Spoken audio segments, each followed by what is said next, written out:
Give me the first emotion that comes up when you think about Rocket League in 2024. Hopeful. Hopeful. Hopeful for sure, yeah.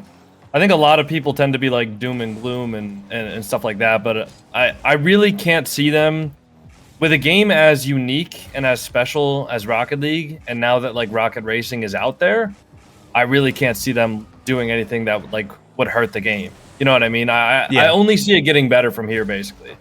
Okay. And you would probably say that has the hopefulness increased since Rocket League Racing has come out? Yes. Or has it just been like okay. And I'm the same boat. That's why I asked, because I see Rocket Racing coming out, seeing that, you know, there are Rocket League components in Unreal Engine 5. It could be good things for us. So right. Hopeful. Well, you're the first one to say hopeful. Everyone else has been a little bit more on the side of like confused or skeptical or a little bit concerned. Well, I might have more information than some people would. Nothing that I can say, but like the things I've heard and, you know, things like increased communication, things like actually asking for feedback from people, you know, and things like that. I've heard several things about that, which have made me like really like, yeah, they're getting on it. You know what I mean? Okay. Yeah. Yeah, even like, I don't know if you saw the tweet from Beckwith, but he said like, hey, there's big things coming up. I just wish we could share more. Yes. Yeah, like those types of things are starting to come out now, which, I mean, it's a little bit of copium and over hopium, but I mean, I'm with you. I'm very hopeful that these things mean that there is something large in the distance, hopefully near distance, that are going to change Rocket League for the better. Yeah, I mean, I can't say like exactly what I know, but I can say that I've had other creators like reach out to me, like, hey, I was asked for feedback like of Rocket League. Is there anything that you would like tell a developer if you could? And things like that, like even though it's small and even though it hasn't resulted in anything yet, things like that, like just knowing that they're looking actively for feedback is really good for me to know. And I guess, I mean, I don't know if I'm supposed to be saying that, but I mean, I don't think that's revealing too much. You know what I mean? No, it's like they're finally similar listening things to their communities. You know? Yeah. No, I agree. I think that's a good thing. So I guess this is a good follow-up question then, and I've been asking other people this. Do you trust Epic and Psyonix with the longevity of Rocket League? Yeah. Yeah, okay. I mean Psyonix more than Epic, because it seems like Epic Games is trying to just like maximize profits. I mean, obviously like losing trading, people are like, yeah, cross-platform ownership. That's not why they removed trading, you know what I mean? I mean, to me it's obvious that they removed trading just to make more money. But it does seem like Psyonix is getting a bit of creative control, I guess, of the game back. And so I think they'll do what's best for the game. I think it's too big of a game and too big of an esport to just like let it die. And I think it's too unique and too ubiquitous within the Rocket League community, or sorry, within like the gaming community, to let it die. Like even the most casual gaming fans know what Rocket League is. Like they might not all like it, and they're not all going to be like diehards like we are, but they know what it is, you know? So like a game like this and a game that's this sort of synonymous with gaming and so unique, I really don't think they would let it die. As much as like people want to be like doom and gloom, and you know, as much as all the people on Twitter are like, wow, this is horrible. Like, you have to keep in mind, and I think a lot of people forget this, is that the people on Twitter and the people who you see like online, their opinions, those are like the top 1% of 1% diehard fans. You know what I mean? So it's, the casual person is having a great time in Rocket League right now, I think. I think so, yeah, I agree. Probably not as good as they could, like, you know, if there were things like custom workshop maps and like being able to play with your friends on console on like these custom maps and stuff. You know, if that stuff was added, they would probably be having a better time. But like the average person doesn't think about that, you know. No, they're just enjoying car soccer for what it is. Yeah. And I mean, yeah, I agree. I think that the complaints are overall, like, I understand them and I don't think they're unwarranted. I just think that people are blowing a little bit out of proportion, because it's not, it doesn't have to be all bad. Like there's definitely good things coming, because I'm with you. There's no way that the game's not going anywhere. They're not just gonna let Rocket League die. There's too much money being made from them, and it's just too unique of an IP. So yeah. All right. Well, I guess I want one more big question too, and maybe you've already kind of halfway answered it. And I know since you're very close to Leth as well, this might be an easy answer. But what are you most hopeful to see in 2024 in Rocket League? I mean, in the actual game itself, I would love to see if they were, the custom map workshop things. Because I think about, when I play with Leth, right? And he obviously has a very large audience, and I'm sure so many of those people would love to see a brand new Leth video, and then go, hey guys, like text their friends, like, hey, do you guys want to play on this new map that just came out today? And I think that would be like incredible. As it is right now, only PC players can do that, and only PC players who know how to use Hamachi, who have the capabilities to like run their own servers, the custom maps, connect to their friends. It's like, it's so limited with the custom map content that people can do. Like you think of UEFN, right, where Fortnite people are able to just make their own custom maps and just have like people be able to play it easily. You know what I mean? Console, PC alike. Oh, I'm dropping it. I was thinking too much, but it's that kind of thing would just make the casual player so much more invested. And I think if they could add that, that would be a huge step up for the game, like overnight. So I'm hopeful that they could do something with that. Okay. I mean, I think that is the biggest thing for us to look forward to. Hopefully we get some news on it if there is something coming in the future. I mean, I don't know how much you've heard. I haven't heard too much about Unreal Engine 5 on its own, but there's been a year-long copium spree of us seeing that one note about the eventual switch of Rocket League over to Unreal Engine 5. And yeah, I feel like there's a pretty good chance that it could show up in 2024. Yeah, I think so. And I mean, this is kind of like an outside of the game kind of a thing, but even with them just like saying, hey, we're going to communicate more openly, or like they haven't said that yet, no, but now that their team is done working like pretty much on Rocket Racing, I'm sure they'll add some more stuff, but it's probably like a lot less developers being contributed to that. And now that they should have more time, to work on Rocket League, I'm hoping that there's also going to be better communication and more often and frequent communication. And part of that would include like saying, hey, we are working on UE5. Like that would be phenomenal to hear that they're like porting over Rocket League to UE5. Not that just being on a new engine would be like that's not gonna like revive the game. Yeah. But at the same time, that would open up a lot more doors. And then like even something like if they wanted to have Rocket League as an option to launch from Fortnite, which they could do, I think Rocket League would have to be on UE5 for that. Yeah, I think so too. So that could also be another thing. Like if Rocket League just becomes part of Fortnite's metaverse or whatever, that would be cool too. I mean, a lot of people are like, well, what if it like I'm not gonna launch Rocket League through Fortnite, but it's like it's not gonna be that big of a deal. Like as it is, makes no if you think difference. about how Rocket Racing is, it's a thing in the Epic Games launcher. Right, you can launch directly to Rocket Racing from Epic Games. It's not even like you ever have to even get in Fortnite, and that's a game mode in Fortnite. So, I don't really think that would be that big of a deal as people are making it to be. But yeah, I think that could be another thing that UE5 would open up as well, and just more customization and stuff for the cars. Yeah, yeah. I think people need to start to get over the fact that like.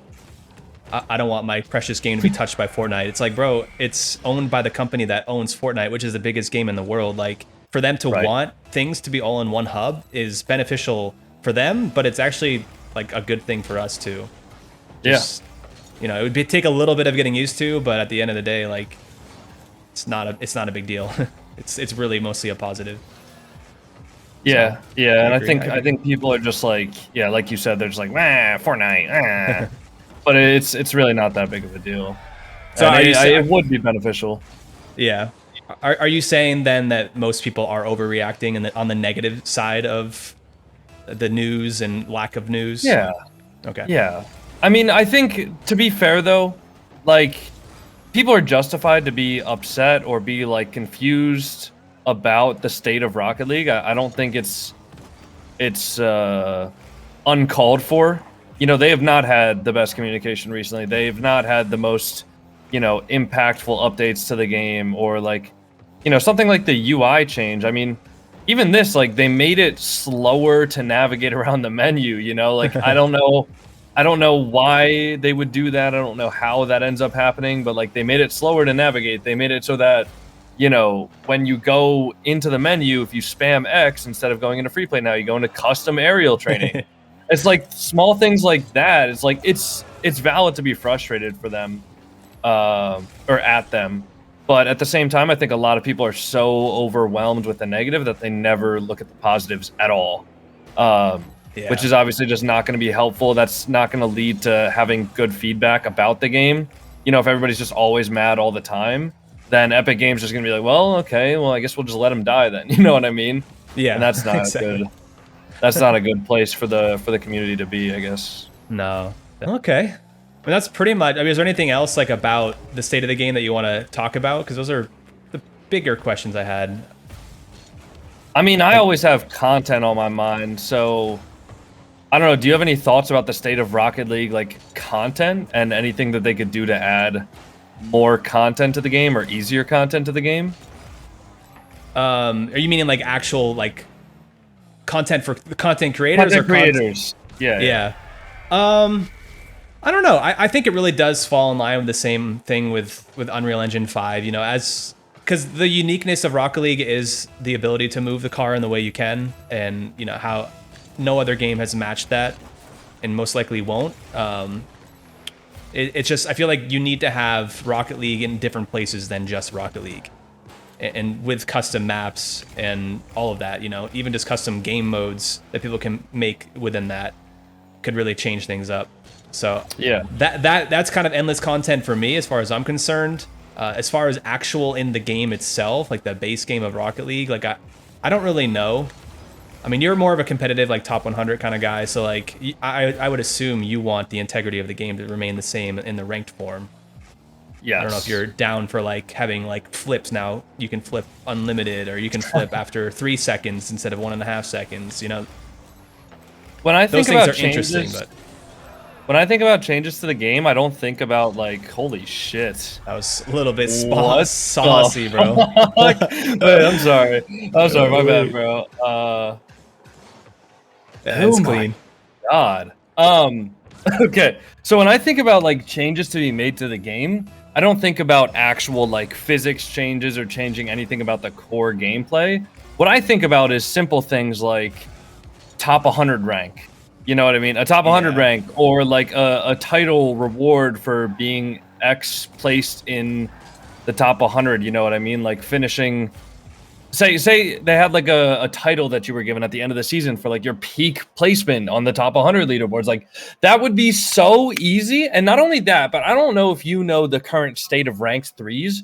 Once you get over like Grand Champ 2, it is horrible, because anybody who's like actually kind of, sorry if this offends anybody, but people who are competitive at this game do not play ranked threes at all. There's no reason for it, because most people who are like competitive are either scrimming or they're just like grinding rank 2s, because that's where all the other players are, and that's where you get the most time on the ball, and you like, it's just better practice for rank 2s, and people have kind of realized that.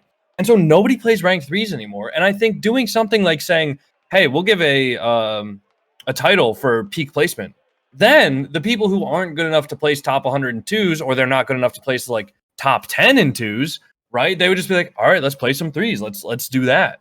You know, and that would be such a simple thing to add. But absolutely, but they don't do, and that would bring more content too, like grinding for Eternal Rocketeer or whatever, you know, like the name of it would be, or you know, something like that. It just seems like such a simple thing to add, and they just don't, and that would, you know, generate more content, because there would be maybe pros who were like queuing up ranked 3s to try and get the #1 title, or even just like content creator teams, like if I try to ask people to play rank 3s, like I could maybe convince like 2 people on my friends list to play rank 3s with me. You know what I mean? Because there's no, there's no point to it, especially if you're already getting like SSL and 2s and 1s. Like, you know, why would you grind this game mode if you know it's going to be frustrating? You know, the level of competition isn't going to be there. So finding something to like incentivize higher ranked and like sort of pro-esque players to play it would be amazing for content. Yeah. Yeah, and just to, I guess, clarify too, like obviously that's for the very small percentage of people, but at the same time, like people like to see like pros and the best players perform. Like that's all the traditional sports in the world are like that. Like you don't watch basketball to, you know, watch a random high school team.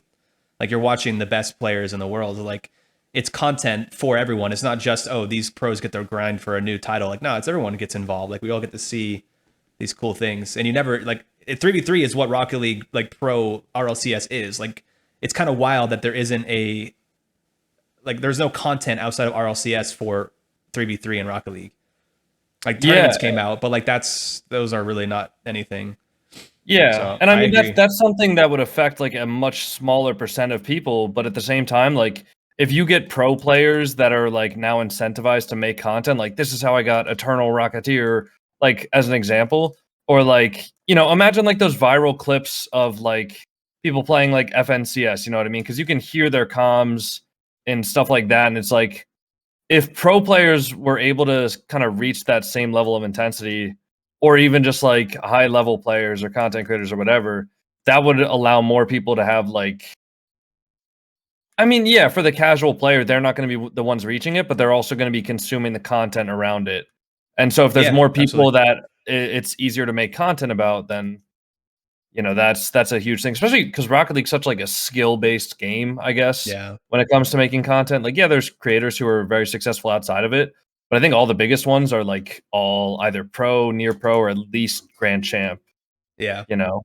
Yeah. No one really wants to watch mid-tier Rocket League at a base gameplay level. Like it's not right. It's you have to be a really entertaining or like a really like rage bait person if you slice, for people to want to watch like diamond gameplay. You know what I mean? Yeah, absolutely.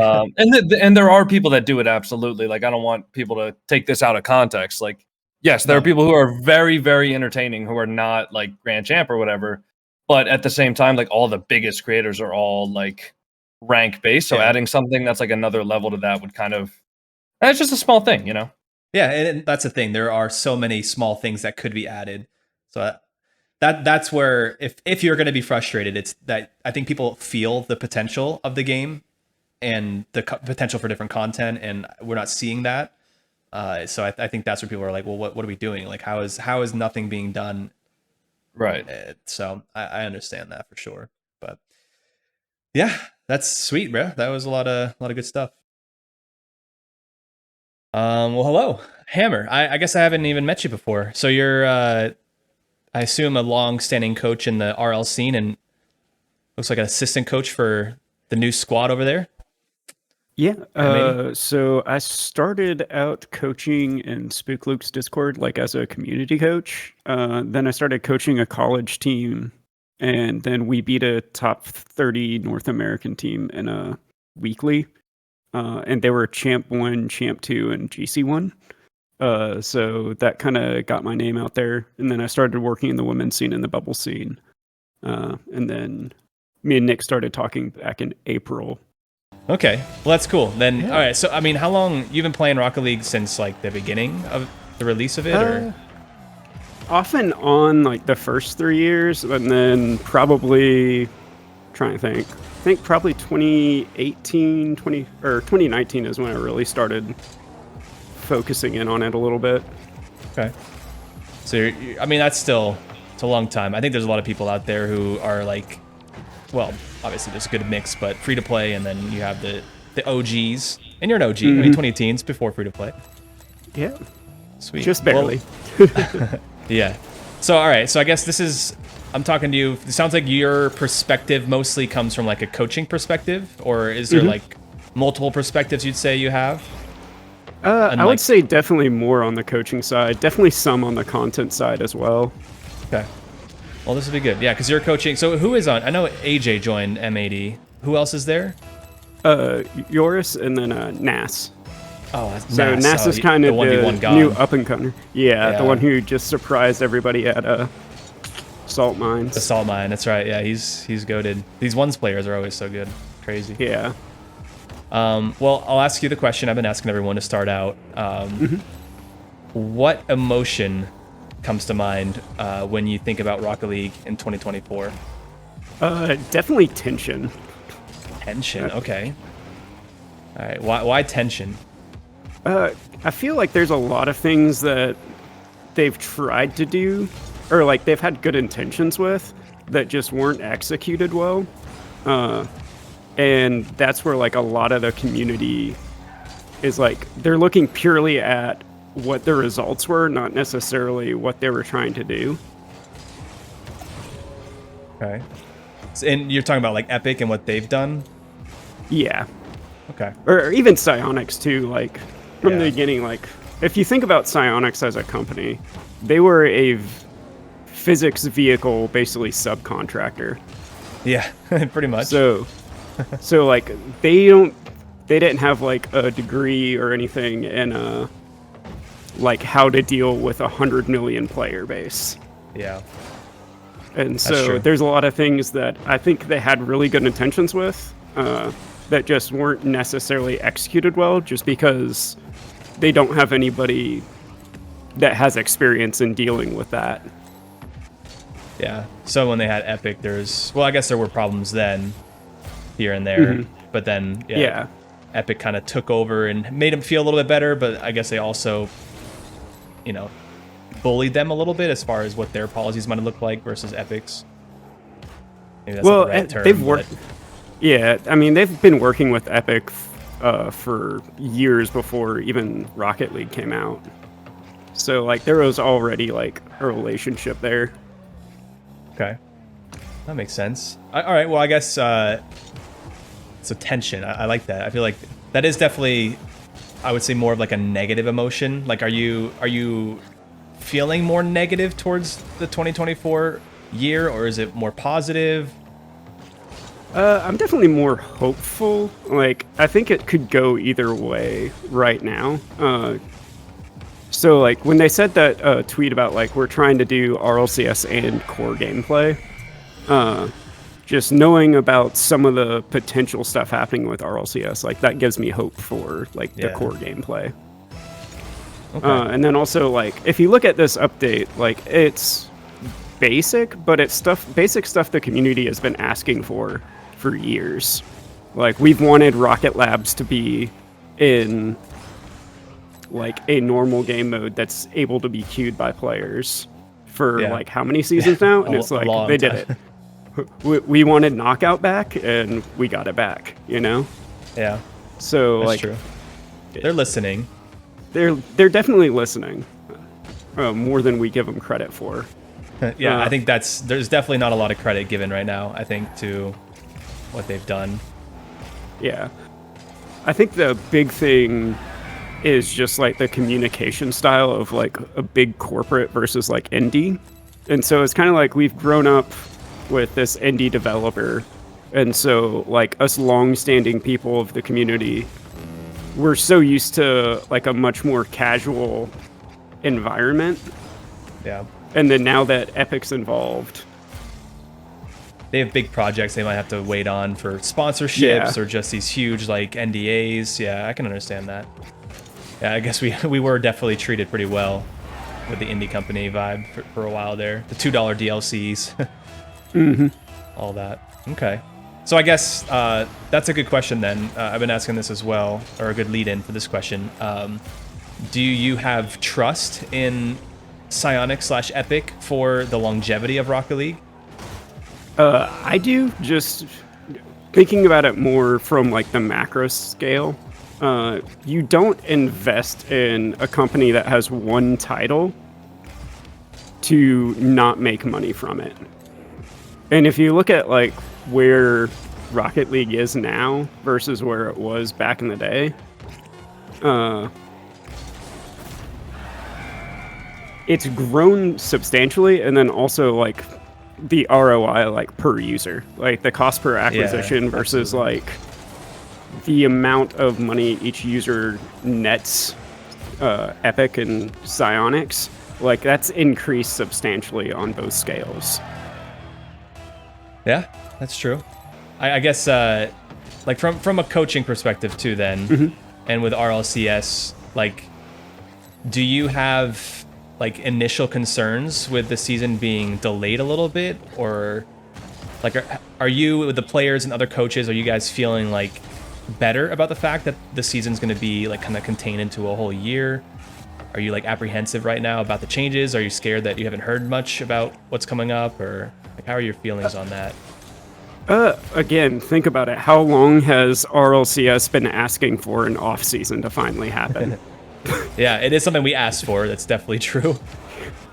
And so, and like, we've also asked for like more bubble scene tournaments, and look at how many like different bubble scene tournaments, not just, you know, $100 weeklies or so, but like actually sponsored by Psyonix. Yeah, right. Supported and felt that support by the players. Yeah. I think the biggest thing is that they struggle with the communication. I know from a lot of the history is like, it's mainly kids that they were dealing with RLCS. And so NDAs weren't necessarily enforced. And so like, that's where like the communication on that end started to slow down. I know I've talked with people who were in the process of being hired at Psyonix throughout the years, and like they were way more open to like conversations until they actually like signed the paperwork and were hired, especially when Epic came around. Yeah.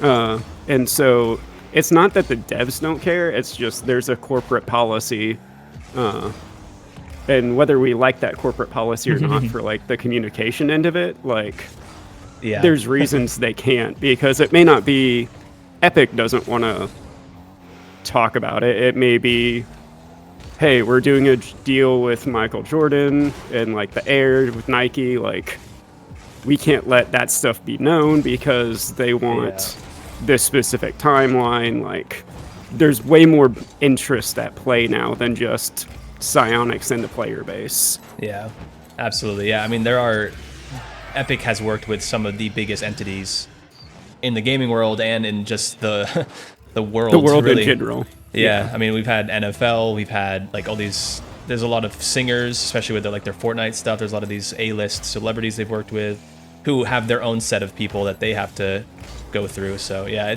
it makes a lot of sense. I mean, when people actually think about why there may be a lack of communication, I think people will realize like, oh yeah, I get it. It is a little bit unfortunate, and I think all can agree that more communication probably still could be had.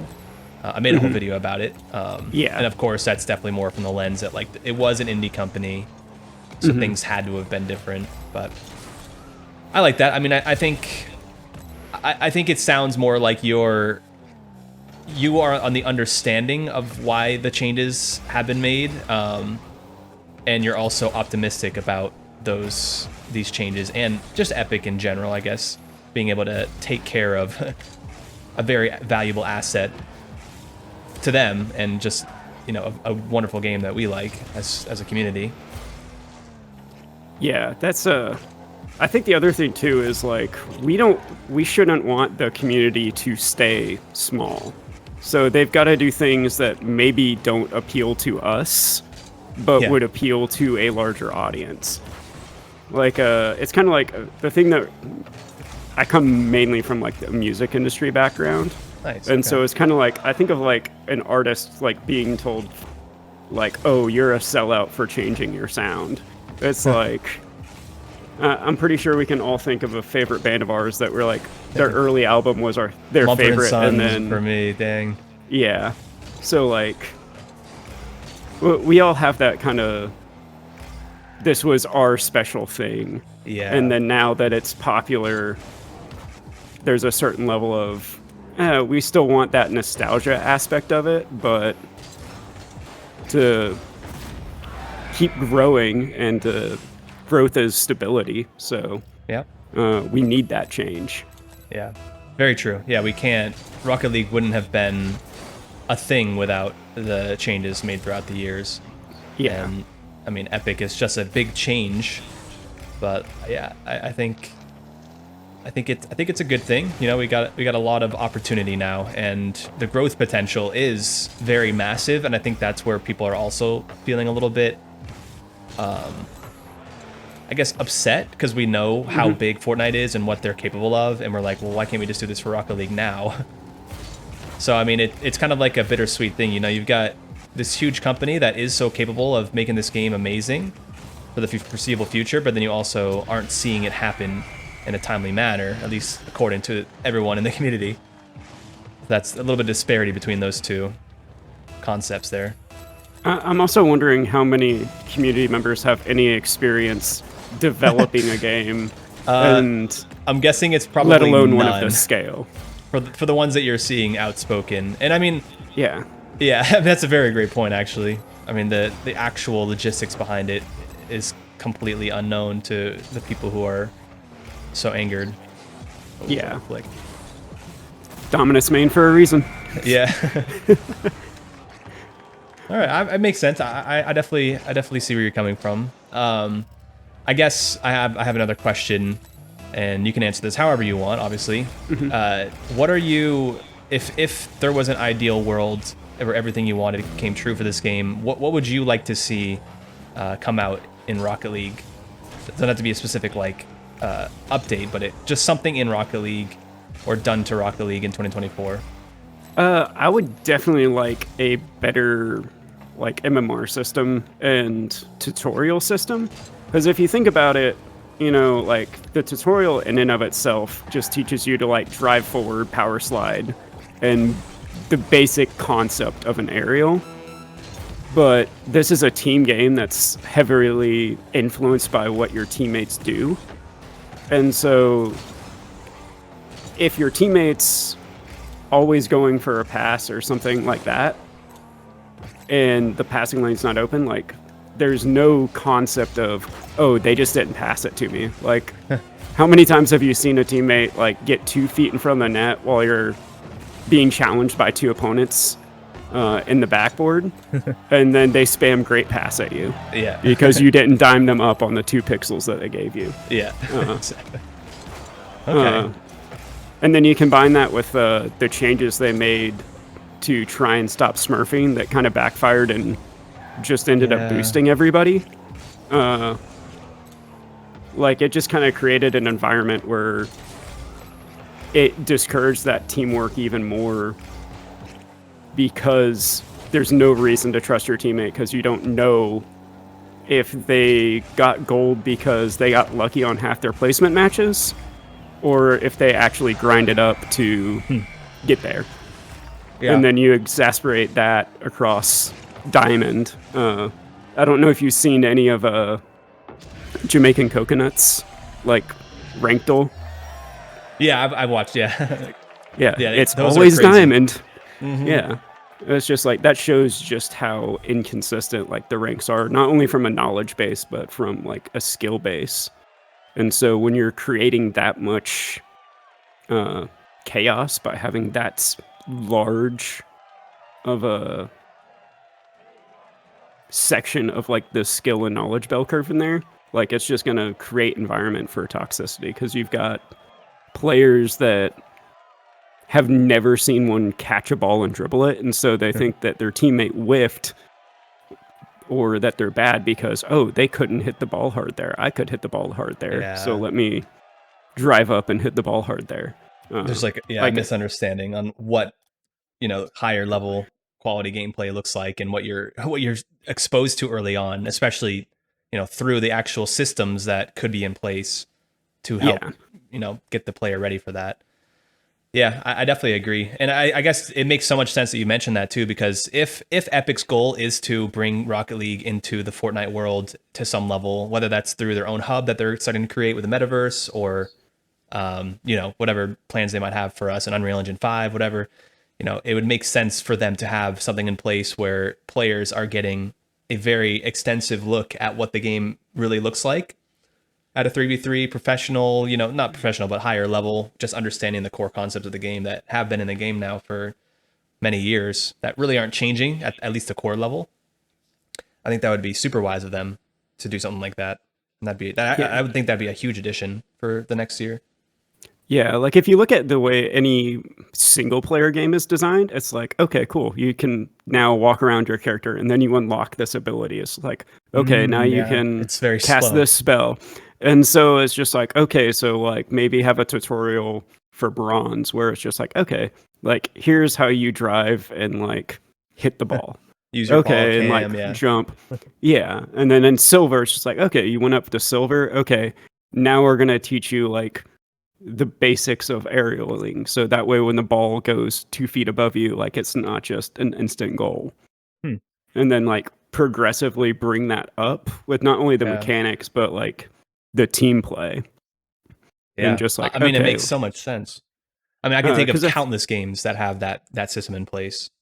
Yeah, it's not so common with like these multiplayer games, and I think the biggest thing that I've heard when talking about this with others is like they're like, oh, you're defining the meta. It's just like for golds and silvers. Like they're not going to know what to do anyway, and so giving them a structure and a basis that they can then grow into and grow out of and develop their play style within that. One, it'll give you more consistent teammates and give everybody like something that's not. Yeah, because you shouldn't have to go out on YouTube and guess if this person giving this information is correct. If they are correct, is it correct for your rank, for your skill set?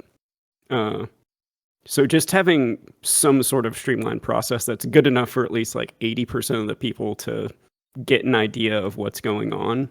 I think that would bring down the toxicity level as well. I feel like you, out of everyone in the community, have like the most perspectives out of anyone. Because you're a content creator, you've coached, you've been on the press for these RLCS events. Right. I'm pretty sure you've sold your soul to like a Dominus or something, so you definitely have the most perspectives out of anyone. Something like that. I have done a few things just trying to figure out what I like and try different things, but ultimately just a huge Rocket League fan, I think, is the best way to summarize what I do. That's the biggest title, I would say, for sure. But I have a question for everyone. It's when talking about Rocket League in 2024, you think ahead for the whole next year, what emotion comes to mind? Hope. Hope. Deep, desperate hope. Okay. Hopeful desperation. Yes. Okay. Why? It may be naive hope, but I mean, obviously it's a unique perspective relative to a more standard, like, just player, because obviously I have like livelihood tied up in this as well. So I mean, I am hopeful. They haven't given us a whole lot to be hopeful about. There's been lack of communication, lack of fun updates. Just it seems like there's not a whole lot of attention being paid to the game that we love. But I also think like it's very easy to get really emotional and frustrated about it, and then like not think about it at all. And I think the reality is, if they actually are moving to a new engine, unfortunately, it makes sense to not add a whole bunch to the old game. You know what I mean? It's like absolutely, yeah. They are gonna make their own product obsolete. So, I don't like it, and I do wish that we could get a new engine plus updates for the current game. But like, businesses don't do that. They operate to try to maximize, revenue, and they make quote unquote wise decisions for the business. So, us in the community may kind of get the short end of the stick. I am someone that initially was sucked into like the deeper community through trading. Like that was the thing that I first really got involved with. So while I don't do a whole lot of trading anymore, I was really sad to see that, because I definitely have some really great memories. And there are people that I am like still talk to now online that I met through trading. Some of my first friends when I moved over to PC were from trading. So, it's really sad to see things being removed from the game. But I mean, what other choice do I have besides remaining hopeful? You know, this is not a first-person shooter where, you know, maybe you get tired of Overwatch, but you kind of have some other, not the exact same, but similar games that you could play in Valorant or, you know, maybe PUBG or something. Right. If you're just kind of a first-person shooter focused player. We just have Rocket League. That's all we got. So, you know, I mean, I can be doom and gloom, and trust me, you know, there are times where I feel that way. But like, what good does it do? You know. So, I remain, like I said, just desperately hopeful. Okay. Yeah. I mean, that's fair. I think a lot of people are feeling that same thing because there's just really nothing out there, but we know that there could be, and we're just kind of waiting for that to happen. So yeah, hopefully we do. I think a lot of us that are heavily invested in the game recognize it's not really. So one of my big fears with Epic is that they think that what is good about Rocket League is that it's cars playing soccer, and that's not what's good about Rocket League. What is good about Rocket League is like the physics and like how things play. It's just such a. So there are like emulations where FIFA emulates soccer. It's not, or football. It's not like you're not actually playing. You're pressing shoot or you're pressing pass, and the character will do that. Yeah. But this is more akin to what I would say is like a simulation. This is very, very sport-like in a digital world. And I think that it's really hard to like explain, and I don't even know if I did a good job of it there, but I think all of us that play Rocket League know what we're trying to say, right? Like it's just fun because it's challenging. It's fun because you have complete and total control over like your expression in the game. You know, are you a more fundamentals-based player? Are you a freestyler? You know, there's different ways to go about it and different ways to be effective. And like I said, there's just this insane beauty in the progress that you feel with, you know, leveling up your car control and therefore leveling up your, you know, your game. Yeah. Because you look at Rocket Racing and the depth is just not the same. It's not even close, right? Like, no, not even close. It's cars, and it's similar to Rocket League in the sense that like you're driving a car, but there just isn't anywhere near the same freedom of expression regarding mechanics within the game. And you know, I've tried the game a little bit. I think it's gonna be fun. I think it's pretty similar to some other, you know, arcade racers or whatever. But yeah, it just has me worried that Epic doesn't really get what makes Rocket League great. And that is my biggest fear. I don't see a business, you know, buying an entire company and IP without some sort of plan to, you know, monetize it or like improve it or, you know, basically just make the most money they can off of it. I feel like that's their whole goal. Yeah. So I don't think, you know, you see these tweets or, you know, people go on rants like Epic bought it to like drown the game or kill it. And I'm like, well, that doesn't really make sense, like from a business perspective. Yeah, it's zero. Yeah. So I'm not too worried about that. But what I am worried about is we'll hit him with a rematch maybe. I'm a rambler, so I got plenty to say. Yeah, this is good. Yeah, absolutely. We'll keep it going. But my biggest fear is that that they don't fully grasp what makes Rocket League great, and maybe they don't lean into the right things, right? Like making like this racing game being a priority, and maybe this is not a big deal. Maybe we're overreacting, but this racing game being a priority over, you know, improving some cool things inside the game, like maybe a club queue or team training, or you know, or like just not eliminating trading. You know, one of the things I used to go on rants about is like, why did we not have a market in game? Like what Rocket League Garage was, where you could list your items and then people could just see it. Well, like why was that just not in game? Yeah. I'm just, my fear is that the things that they focus on or the things that they prioritize may end up being things that aren't really what would make the game be more fun for the community, or you know, potentially like give the players more to do, because right now it is fairly redundant with just ranked. And wait, let me focus. Yeah, you got this one. Oh no.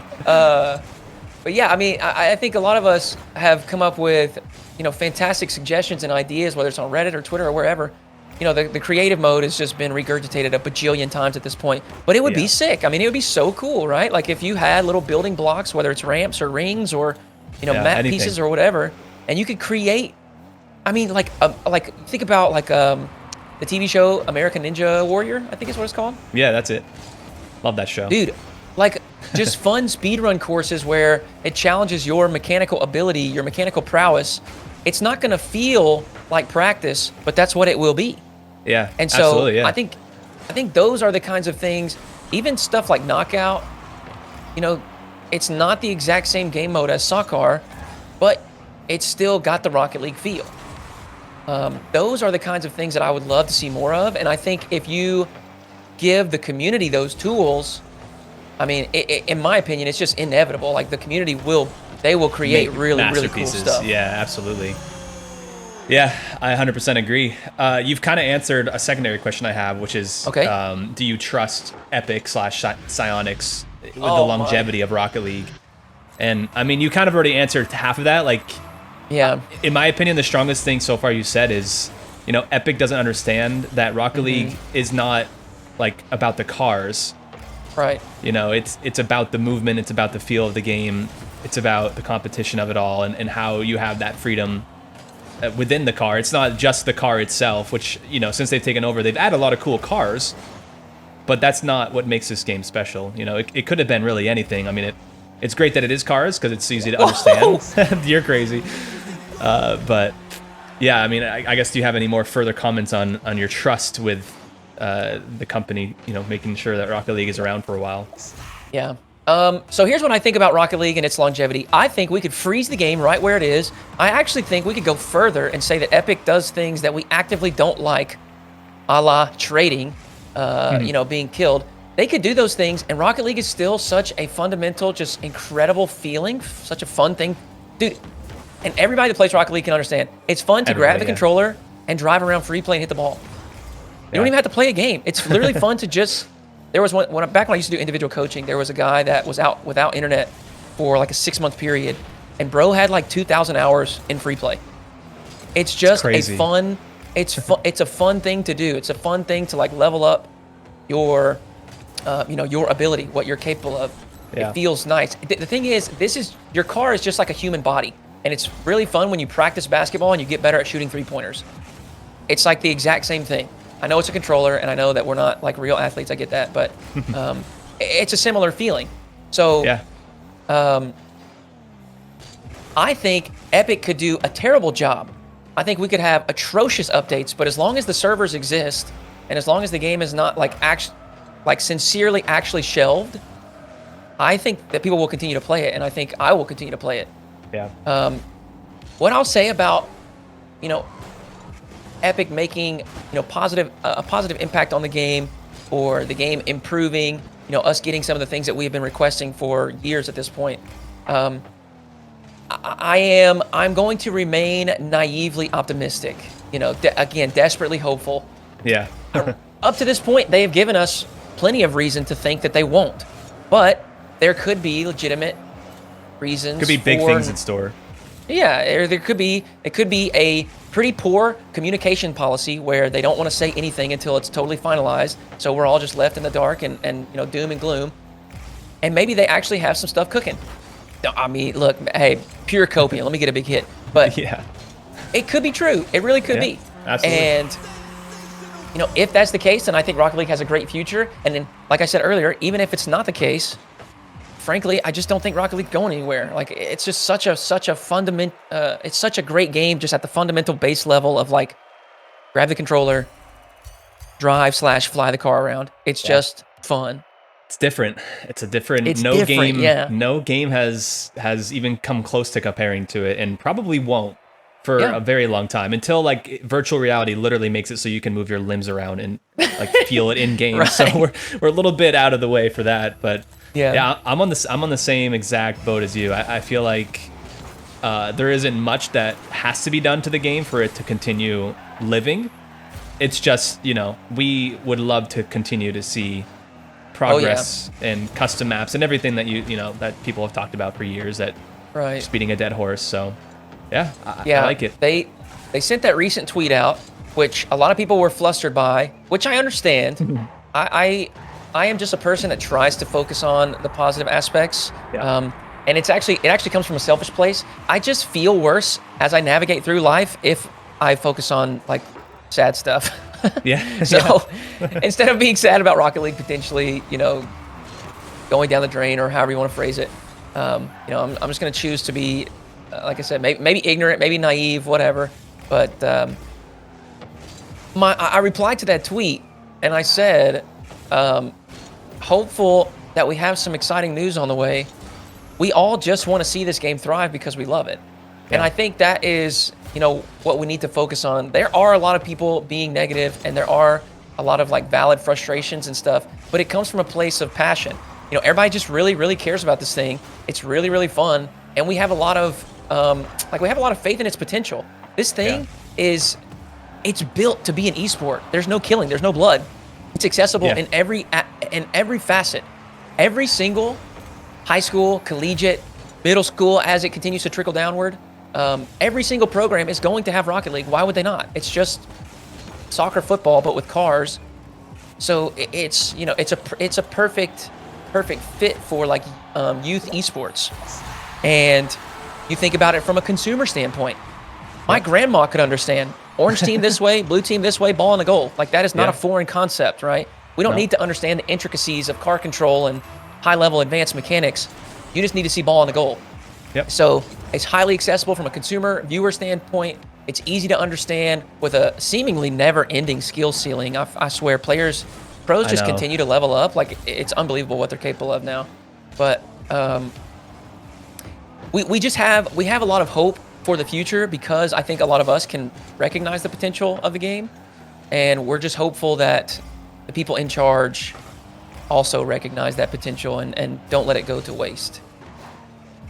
Absolutely agree. Yeah, I mean, Rocket League, it really, if you talk about gaming in general and what Rocket League does for it, and as an esport and all that, just like you said, I mean, it's a necessary game. Like it has to be out there in the world. Like it really should be.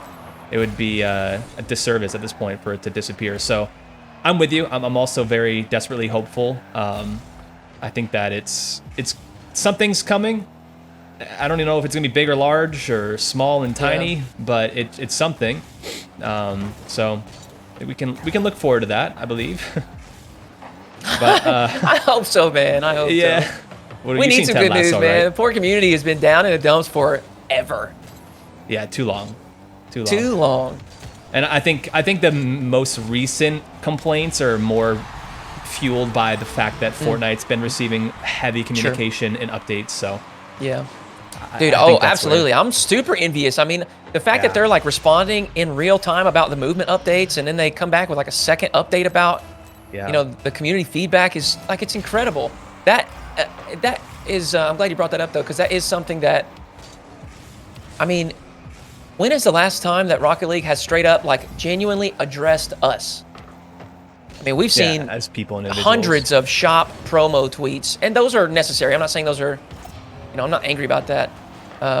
But, that tweet that said, hey, all, like, we're talking to you about our behavior and your feedback. Yeah. Sure, they didn't say a whole lot, and I'm not saying that we need to applaud everything, but it's something that has, like I said, sparked a little bit of hope. Because we sincerely have not seen any type of any communication whatsoever that's directly addressing us. We'll see an update about season rewards, or the rank distribution postseason, or new items, or Rocket Pass, or whatever. And sure, that is like aimed towards the community, but that's like grabbing a megaphone and just shouting. You know what I mean? Whereas this felt like it was like, hey, I'm talking to you. I'm telling you that I hear what you're saying. Yeah. Unfortunately, I can't really give you much of a response right now, but I want you to know that like I am talking to you and I am seeing and hearing what you're saying. Yeah. So it's a starting point. While it wasn't much, I'm going to choose to be happy that we at least got something there. Yeah. Yeah, absolutely agree. People were talking about how we shouldn't be like, applauding such little communication, but I mean, I think we should. I think that we haven't got anything, and this is the first step. And there's probably, hopefully, a good reason why they haven't communicated enough. Hopefully. For whatever reason that might be. I'm not sure yet, but yeah, I think that things are going to change. I have a sense that we are being heard officially now.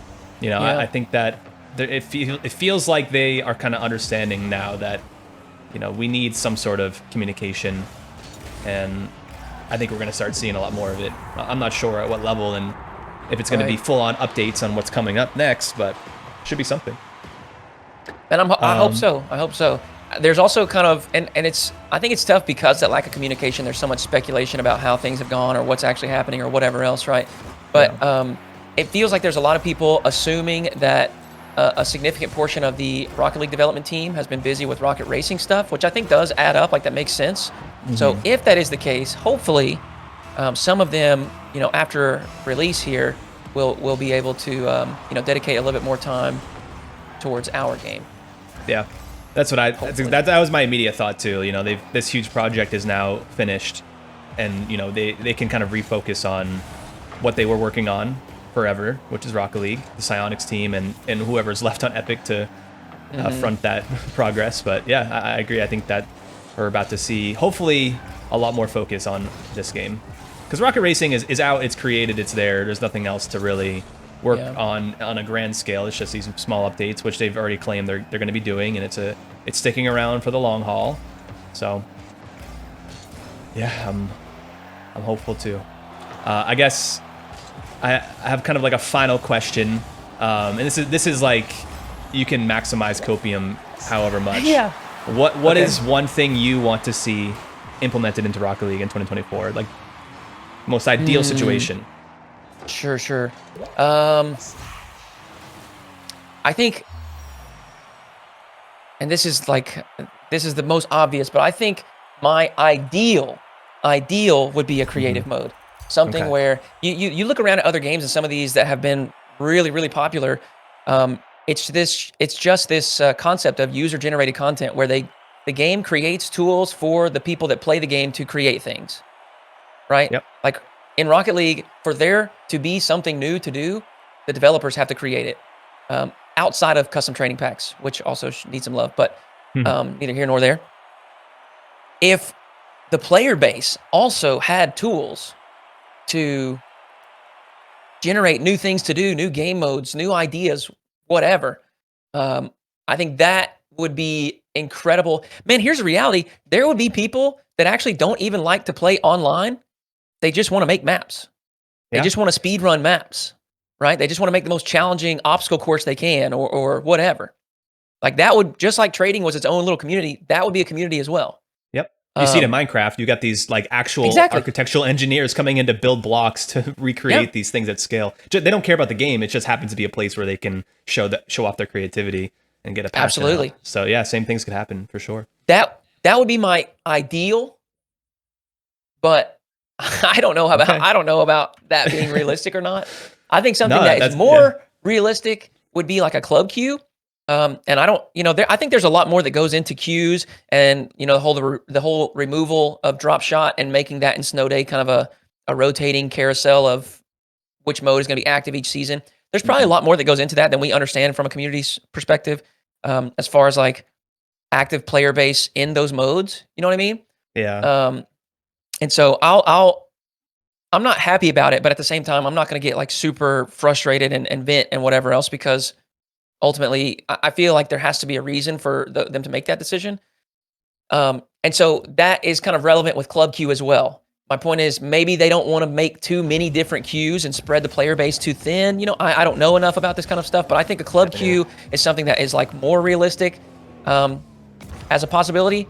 I really don't know how much hope I have for a full-blown creative mode. That'd be sick. Yeah. That was the question. Yeah, the ideal is the creative mode. I think that's the majority of answers so far. Of course it is. It has to be, because sick, dude. You have everything you could ever imagine is possible, pretty much, for the game we love, with the movement and everything that comes along with it. So yeah, it's got to be the number one answer. People have said Unreal Engine 5, and then also just quickly said, that allows us to do creative mode, just like they're doing in Fortnite now. So same idea. I agree. Yeah, I think that we could easily see changes within the game and how the systems work as it is, even in Unreal Engine 3. But yeah, we're definitely on the hope train that Unreal Engine 5 or creative mode or something's on the way, and I guess we'll just have to wait and see, because that's right. From what I can feel and sense and whispers through the few people that I've been in contact with, it sounds like things are on their way early Q1 here in 2024. Ooh. I mean, we've heard this before, to be fair. Sure, we have. So I don't really know what that's supposed to mean. It could just be RLCS type stuff, because we know that is at least confirmed. But yeah, let's remain hopeful in the Copium. That's right. Don't lose hope, friends. No, don't lose hope. Yeah. When you think of Rocket League in 2024, what emotion comes to mind? More or less, I'd say it's melancholy, is how I describe my feeling. Melancholy, okay. Yeah. What are you feeling like melancholy about? Just the game overall. It's like I know what it used to be. I knew the game from the beginning, and see what it is now. And although there have been good changes, a lot of it is I don't want to say bad, but not the best it could have been. Yeah. With the whole trading, lack of communication from Epic, and there's a lot to it. You know what I mean? Yeah, I feel that. How long have you been playing for? I've been playing since the game released on PS4. When that was around 2016, I think, right? July 2015. Yeah. Oh, July. Okay, so it was early on. Yeah, I played on Steam. I mean, that's when the game came out. I mean, that's literally like the first month. So. Yeah, it released on Steam and PS4 the same. So you've been around for a long time. Were you like a trader since beginning, or? I traded since trading came out. Like I had started once. Not me started. Like I had started trading as soon as trading came out. Yeah. Excuse me. Sorry, just recovering from a little sickness. But yeah, I had started right at the beginning, and it was a crazy time in the beginning. Honestly. Yeah. Things actually had value. You know, it was a whole new thing. We had keys back then as well. Yeah, keys were definitely peak Rocket League. What did you end up getting to, by the way? Was it 170K? I think I saw. I got to 170,666. I know. Dang, it's an omen. Oh yeah, exactly. Yeah, so I'm like, oh well, the goal was 169,420, but ooh, you had to go over though. I had a few people stop by and like have a bunch of stuff, so I'm like, I guess I'll go over, you know? Yeah. All right. Well, I guess we'll just talk about the removal in general. Like, what what are your thoughts about it? Like, why do you think they did it? Just kind of word vomit if you want on the whole situation. I know there is no doubt in my mind that it was for money. I don't buy this bullshit of can I curse? And I'm not sure. Yeah, feel free to bleep it out. Okay. No, you're good. I don't believe the bullshit of it was to be in line for Rocket League or Rocket Racing or this, that, and the third. I don't really buy that. I feel like that was just a Epic corporate thing they had to say. As is a lot of the stuff that they have to say. We all know. Well, at least I like to think we all know that Epic realized how much money they were potentially losing with trading, third parties, stuff like that, and everything being way cheaper to trade for than to buy, and Epic was not happy about that. Okay, that's basically what I think on that topic. And that obviously is an upsetting fact to you that they've removed a feature of the game for pure monetary gain on their end. Yeah, essentially to me it feels like a core component to the game. Yeah. Whether a lot of people don't believe me or don't agree with me or not, I remember seeing stats at some point that like a third of the player base has traded at some point. Yeah.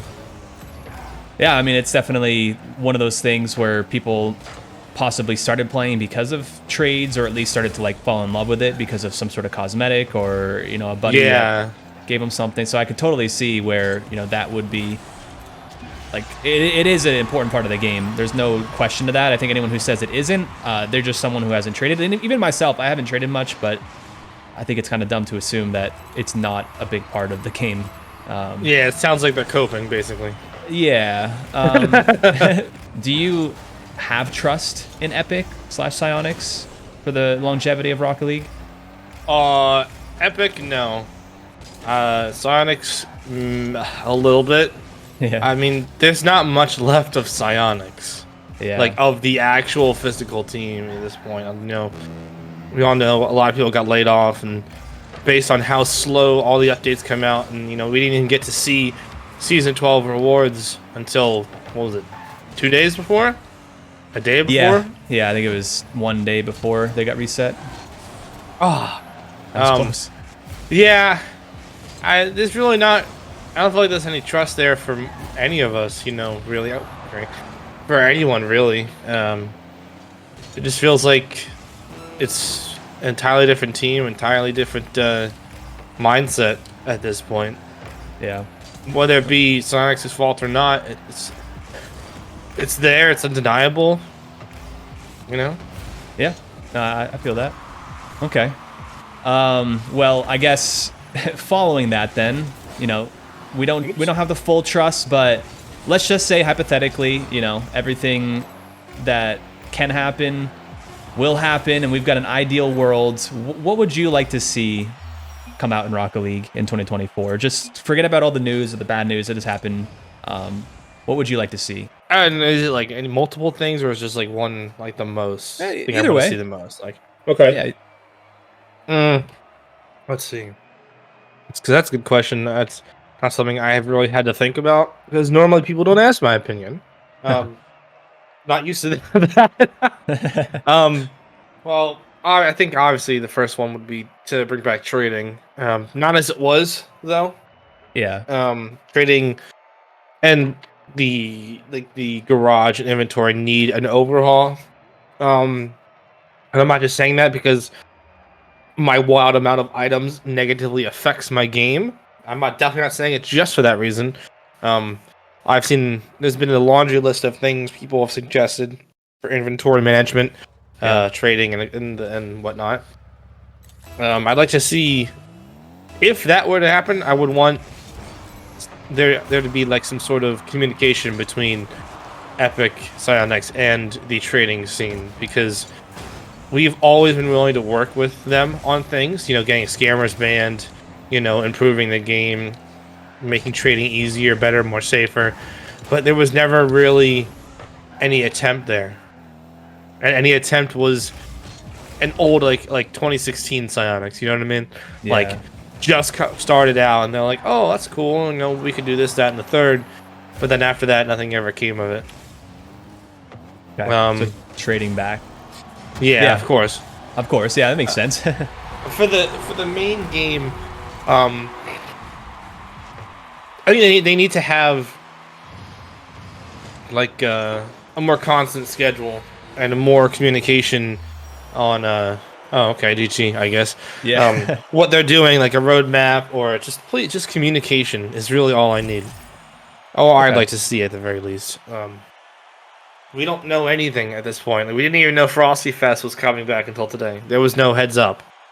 Oh, there you go. Oh, jeez. Nice. You're famous, bro. Yeah, no, I do get recognized in the game. That's cool. More often than I'd like to admit. So That's if cool. I admit it too much, people will think I have an ego or something. Oh, just oh no! Not like this, dude. I can't believe this wasn't what was the word I'm looking for? I didn't plan this out. Yeah. This is scripted. That's actually crazy that just happened. Oh, dude. It's a random casual match. People are just here like mindlessly playing. This guy's all about it. That's crazy. Wow. I'm surprised he didn't say anything about the tag I have. Yeah, I mean, maybe that's just there, and he kind of he's like, proves that Sienna, that's right? you. Yeah, that's cool. Yeah. All right. So yeah, the main game, just communication. I mean, yeah, I think that's probably the least that someone can ask for nowadays, and probably the easiest for Epic to also start to implement. Yeah. Yeah. Like the bar is so low at this point. I'm not even gonna mention Unreal Engine 5. I don't, contrary to what people think, I don't think an engine upgrade is gonna fix this game's woes. Yeah. Or okay. anything. All right. Yeah. So I guess what it sounds like to me is you have a more negative outlook on, I guess specifically Rocket League in 2024, and maybe even beyond that. Would you say that's probably a fair thing to say? Yeah. I mean, it sounds bad saying negative, but like, you can't help but call it what it is, basically. Yeah.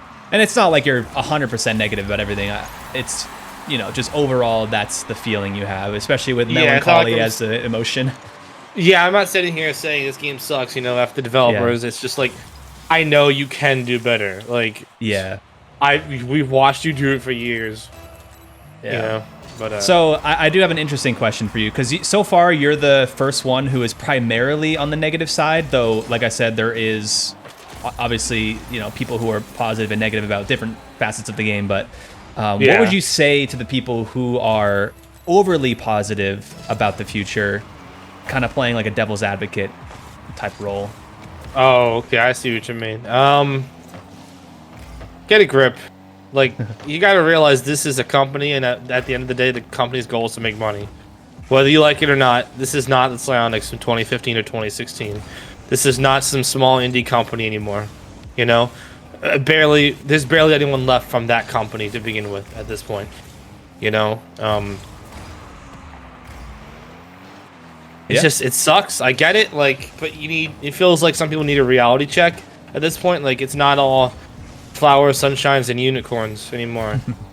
Yeah. You know, Rocket League is not a small indie game anymore. This is a mainstream AAA title at this point, whether you like to believe it or not. You know, this isn't just our little piece of paradise. You know, now it's everyone's.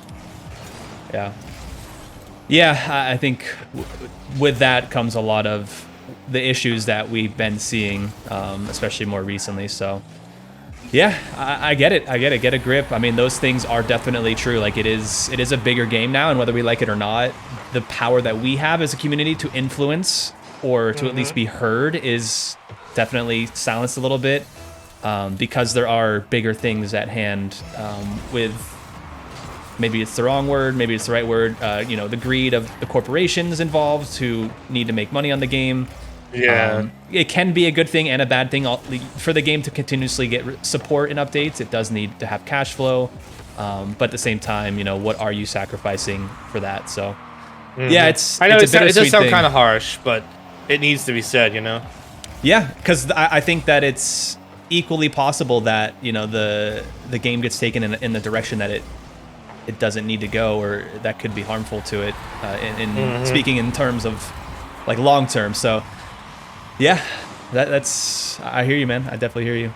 So I mean, that's pretty much all the questions I had surrounding the update. But I mean, are there any other topics or things you want to mention? No, not exactly. I mean, at this point, I'm just glad to be able to get my voice out. You know, I'm thankful I'm in a position where I can get my voice out. You know, I may not be a huge creator, but thank you for allowing me to get my voice out there, you know, in some capacity. It's been awesome to work with all different types of content creators. I mean, if you know a Rocket League creator I've probably interacted with or been in a video or just hung out with them or talked with them, and it's been great to be able to get my voice out there. And I'm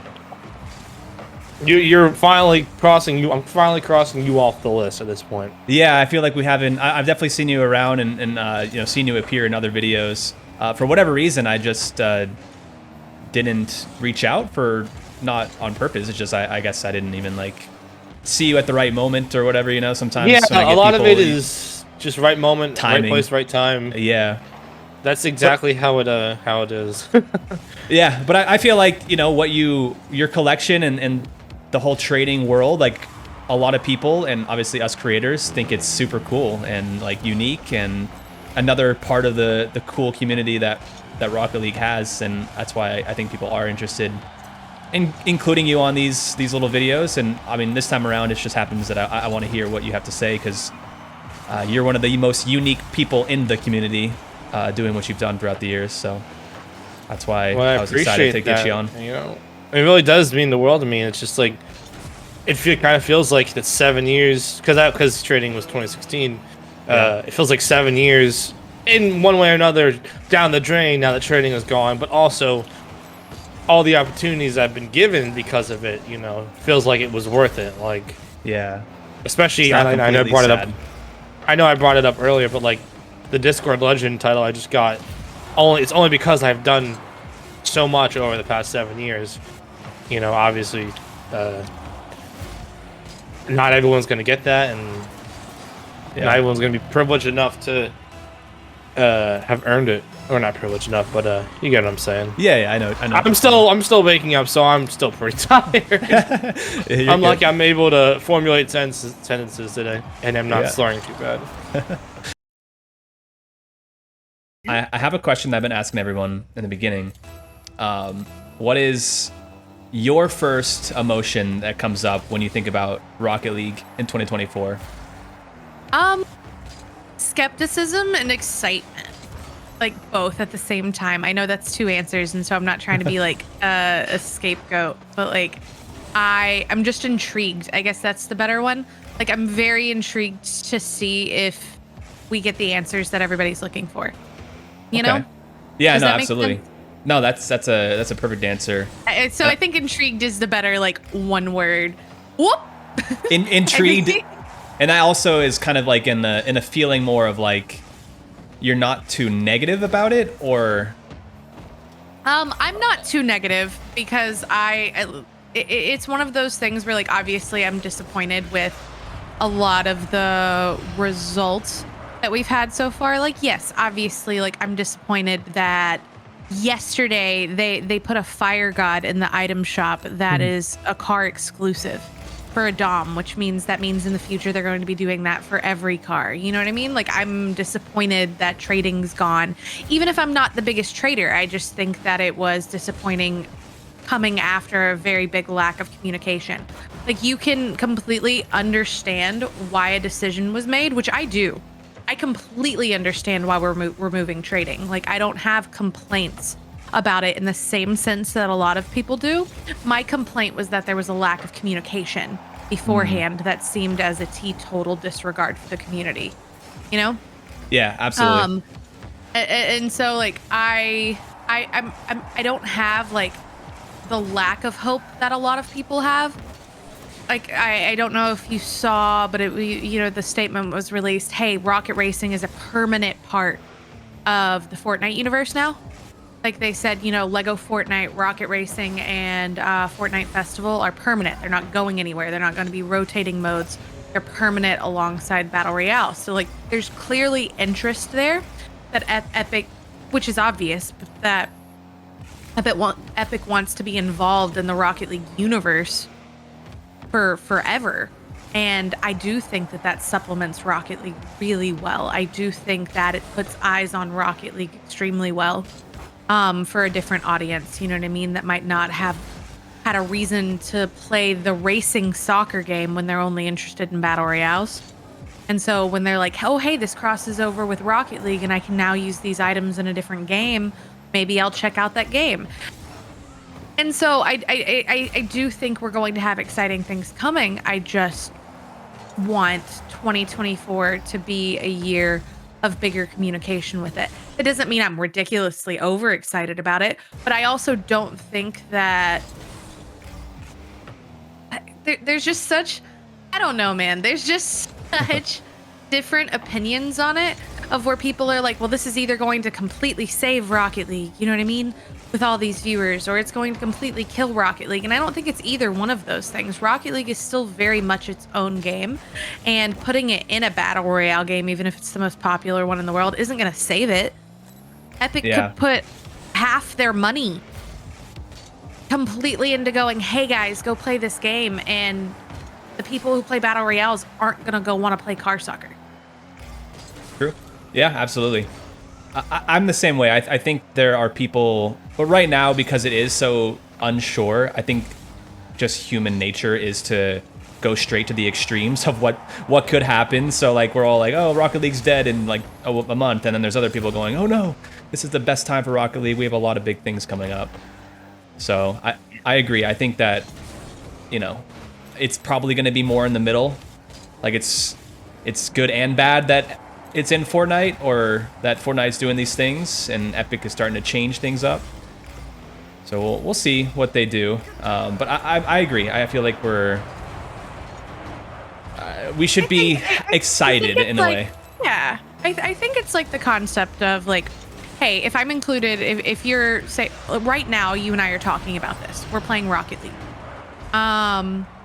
If I'm put in, if you're making this into a YouTube video and I'm put into it, I'm going to have people come into my stream or find my YouTube potentially and go, hey, I saw you in that Seabell video. That's new eyes on me who might not have heard of me, might not have ever watched my content ever, and everything. However, it's also doesn't mean, oh my God, I'm suddenly going to become ridiculously relevant. I'm going to have the same sub count you do. You know what I mean? And I think that's what people forget. It is a collaboration, in the sense, like, it's going to help no matter what. It's going to help Rocket League in some way, put some new eyes on it. There are going to be people who have never played Rocket League that are now finding it because of Fortnite. Like, that's just an obvious thing. Yeah. But everything else of keeping the game going is in the same sense of like, if you get featured in a YouTuber's or a Twitch streamer's piece of content, yes, new people will find you.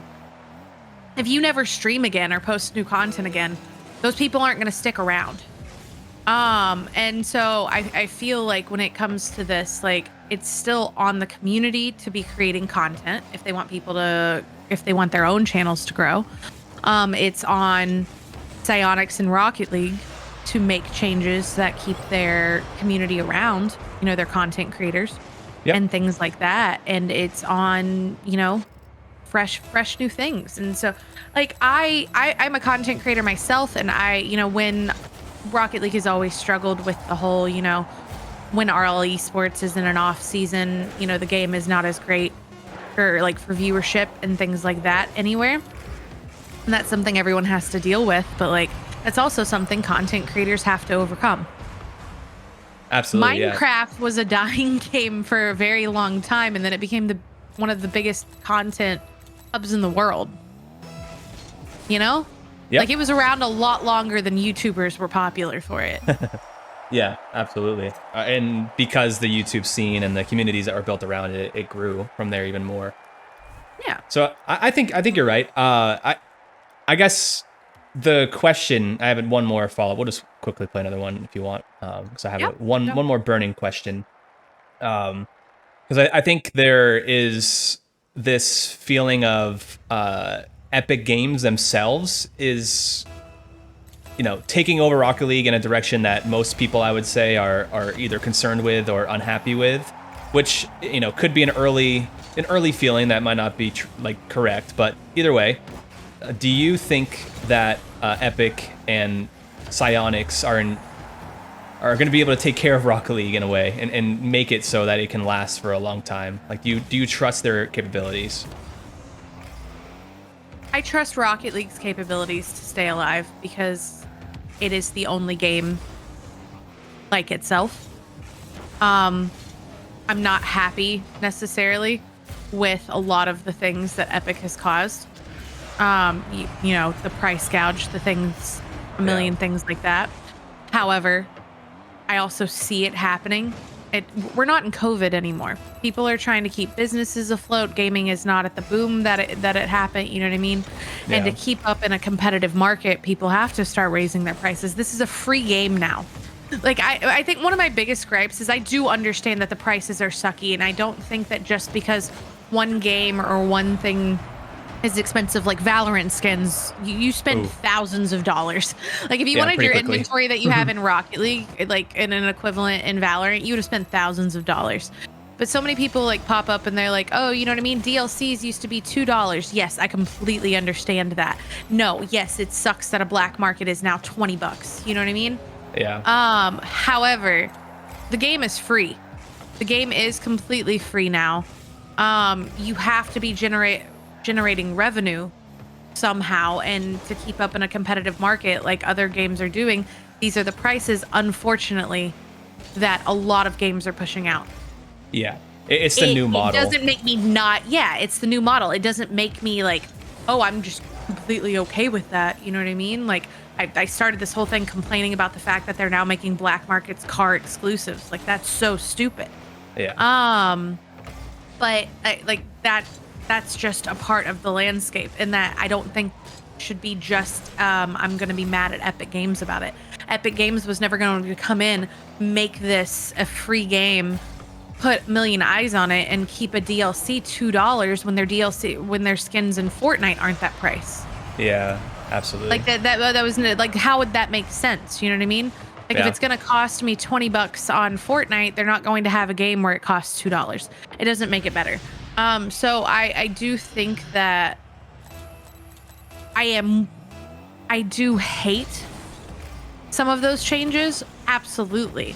I don't think that's going to kill Rocket League by any means whatsoever. Like, not even close. I think what's going to keep Rocket League going is people's interest in car soccer, and right now it's the only game like it.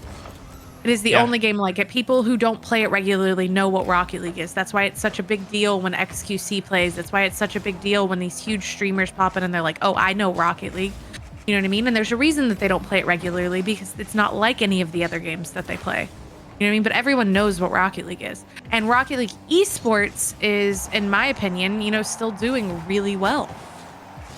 Prize pools over the years have increased. Like, again, the lack of communication this year, people are upset that, this off season's a bit longer than normal. However, I think a lot of people are also forgetting that if they had made the off season the exact same length that it had been in the past, they would have been bringing everyone back right before Christmas, and that doesn't make sense.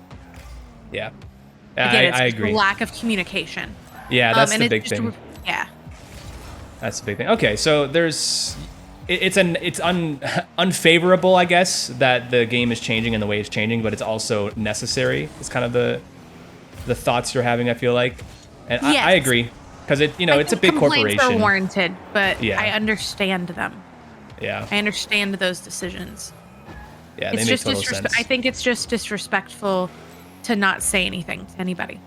Yeah, just to do it, and then it kind of expects that it's all fine without any communication whatsoever is like a little bit crazy, I think, for them to assume that everybody in the community is going to be totally happy and glad about the changes they've made. Yeah, exactly. And that's where I think the biggest mistake Epic is making is forgetting that Psyonix was more of a tight-knit team. And it's really unfortunate timing with all the Epic layoffs and things like that affect every game under Epic, and did affect a lot of the Psyonix communication team. However, I am under the belief completely that even if we hadn't lost all of those amazing Psyonix staff members, which again, people forget about, even if we hadn't lost all of those amazing Psyonix staff members, I don't think they would have been allowed to make a statement anyway. Yeah, I don't think so. We've been slowly learning that over the last couple of weeks, really, that Epic has a very strict clause on what can be communicated to the community from the people who, are working within the company and know what's coming up next. So, yeah, it's unfortunate. I guess one final question, really, and this is like a full injection of copium. What are you? I need it. This isn't my copium. I want to hear about your copium. In the ideal world of Rocket League and everything was perfect and, rainbows, what would you like to see in Rocket League in 2024? I think it's been repeated a million times over the past couple years, but especially seeing what Epic is able to create, I think a creative mode would work wonders in Rocket League. We have people like Leth and so many others who are making the most intricate content. You know that the software is capable. You know that these maps are capable. You know that people love it, and it has carried the content scene for a very, very, very long time, and we see what Unreal Engine 5 is capable of. So we know that Epic could do that themselves. I think that it would be huge for content, but then I think that ties back to what I just said. I think the biggest thing we need to see or have an answer on is if we're getting Unreal Engine 5, because those things are only possible in UE5. I had somebody in my chat make a really obvious statement. I'm not gonna say who it was, but like make the obvious statement when Rocket Racing came out. Because there were a couple people in chat going, well, why can't they also put Rocket Racing, where you can play it in Rocket League? And they go, because you can't put an Unreal Engine 5 built thing in an Unreal Engine 3 game. Yeah, that doesn't work. It doesn't work. You can't do it. They could make it in the future to where, which I think would be amazing, where like in Rocket League, you could also open Rocket Racing, but Rocket League would have to be an Unreal Engine 5 game. Yeah. To do so. And so I think the biggest things we need in 2024 are an answer, just so we know if we're getting UE5, if that has changed, because there's rumors everywhere, you know what I mean? Absolutely, but nobody knows what rumors are founded. Is going, hey, is Unreal Engine 5 still coming? Can we have a quarter statement? Is it coming in like quarter one, quarter two, 3, 4? Can you at least tell us, like everyone else is, that it's coming in 2026, like GT, you know what I mean? Yeah. 2025, like GTA, 2026, like GTA to PC, you know what I mean? And all of that. And then going, hey, could we have like a creative mode and things like that? Because it all ties back to the UE5, because like we want the creative mode. We want the things that we know are capable of being built. But if Epic's going to put that into the game, they're going to have to do it on UE5. So we really just need answers. That's what we need in 2024, is to know if UE5 is still coming, so that can stop being all these theories. Every single one of the content creators who are still active in this community are asking questions that I think we do deserve the answers on at this point. Psionics used to do a really good job of sending a bunch of us, letting us visit the offices, flying people out so that they could look at stuff early. And the problem right now is they aren't doing that for Rocket League anymore since it got taken over. But that's not an Epic thing, because Epic's doing that for Fortnite creators. You know what I mean? Fortnite creators get early access to what's coming. Fortnite creators get early access to roadmaps. Fortnite creators get early access to, items and things like this. And right now, I do not think, there's been a lot of statements of they've forgotten us. You know what I mean? I don't think they've forgotten Rocket League at all. I do not think that they have forgotten Rocket League whatsoever. But I just don't think they understand that we already have that community that they can be doing these things with. Instead, they're just trying to build it anew. You know what I mean? Yeah. They're looking at it as a brand new venture of, oh, eventually we're going to be sending out stuff to these creators. Eventually we're going to be doing that. You can already start that, whether it's just like a sentimental statement. You know what I mean? Whether it's just, hey, we see that you've been creating content for this game for 5, 7, 8 years. You know what I mean? Here's just to let you know that we appreciate you. Here's back to, I remember, I think like one of my biggest complaints was like, when my TikTok first started taking off, it's because Psionics it's a silly thing, but Psionics used to give us all codes to the cars a day early. You know what I mean? And so content creators would then film content the day early, and they would drop it that morning. They would drop it that morning before the item hit, and it would help people buy it. Yeah, it would the hype would help already be people built up. see it, and the hype would already be built up. They still do that for Fortnite. They stopped doing that for Rocket League for the majority of it. You know what I mean? But without ever saying anything, like without saying, hey, here's why we stopped doing it. You know what I mean? Just like the Rocket Pass codes, whether people agreed with, giving out the 10 Rocket Pass codes to people and giving them away, whether people liked it or not, like that just stopped. And they never said anything why. Yeah. When you think of Rocket League in 2024, what emotion comes up for you? Like, honestly, it's like mildly concerning. I don't know if I guess that like counts as like an emotion, right? Yeah, concerned. Yeah, concerned, I guess. Yeah, but not like, I'm not like super concerned, but there definitely is like some concern and like doubt, because like I mean, communication's like always been something that like people are. Oh wow, that was nice. But communication's like always something people have been talking about. And we got that one tweet like a few days ago, maybe like a week ago at this point. And everyone was like, "Oh man, you know, it's so great to see them saying stuff." But like, all they said was that Rocket League is not only Rocket Racing. They're like, by the way, like Rocket League's still a thing. Like, we're not completely putting it to the side. So it's like, oh, thank God, we already knew that. Basically, like, you know, we're not gonna be a Fortnite extra mode till a bit later. Don't worry. Yeah, for now we're safe. Yeah. Thank goodness, right? So like, I'm just a little concerned because like, I don't know, like both public and privately, I feel like people know nothing. Like, I don't feel like pros know like that much more than what the community knows, at least as of right now, you know. Yeah. And you know, there's like people's like jobs and stuff. Like, this isn't like me specifically. Maybe if I was still in gaming, it would be. Actually, yeah. If I was still in gaming, this would be the case. But like, there are people that are like moving regions and stuff, and like are literally like playing like in different places. Like you know, like Complexity. I guess Fury is going back, but like, you know, M80 teams like that. Like, they genuinely like don't even know like when they have to move and be there and all this stuff. And like, that's not like an easy process. No, it's definitely not. Yeah, it's strange to me that there hasn't been an announcement, or at least like tertiary or tentative dates on things that, you know, to expect on where the season's going to be. Like, even with like a month range would be fine, or a few weeks. I understand that, you know, there's a lot of moving parts for setting up a whole season with venues and sponsorships and all these other things. So I get why there's probably a halt on announcing, but still. It's hard just to sit there and be like, yeah, we're fine. Everything's cool.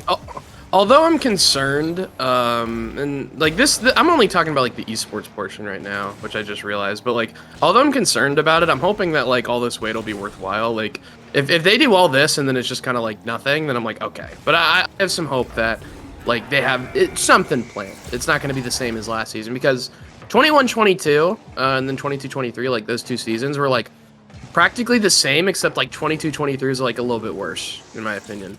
Like, I think so too, but like there were no major changes. Like for 21-22 they had like this huge announcement video, and it was a really big deal, and everyone was like super hyped for it.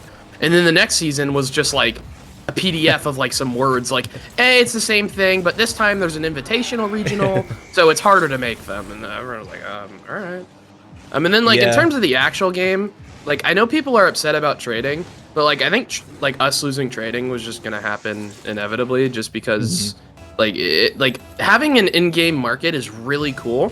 But I feel like once they switched from keys to credits, it just kind of screwed everything up with like credit inflation. Like, you probably already know this, but like if I ever wanted credits, I would just buy them for 40 cents instead of the $1, like per 100, you know.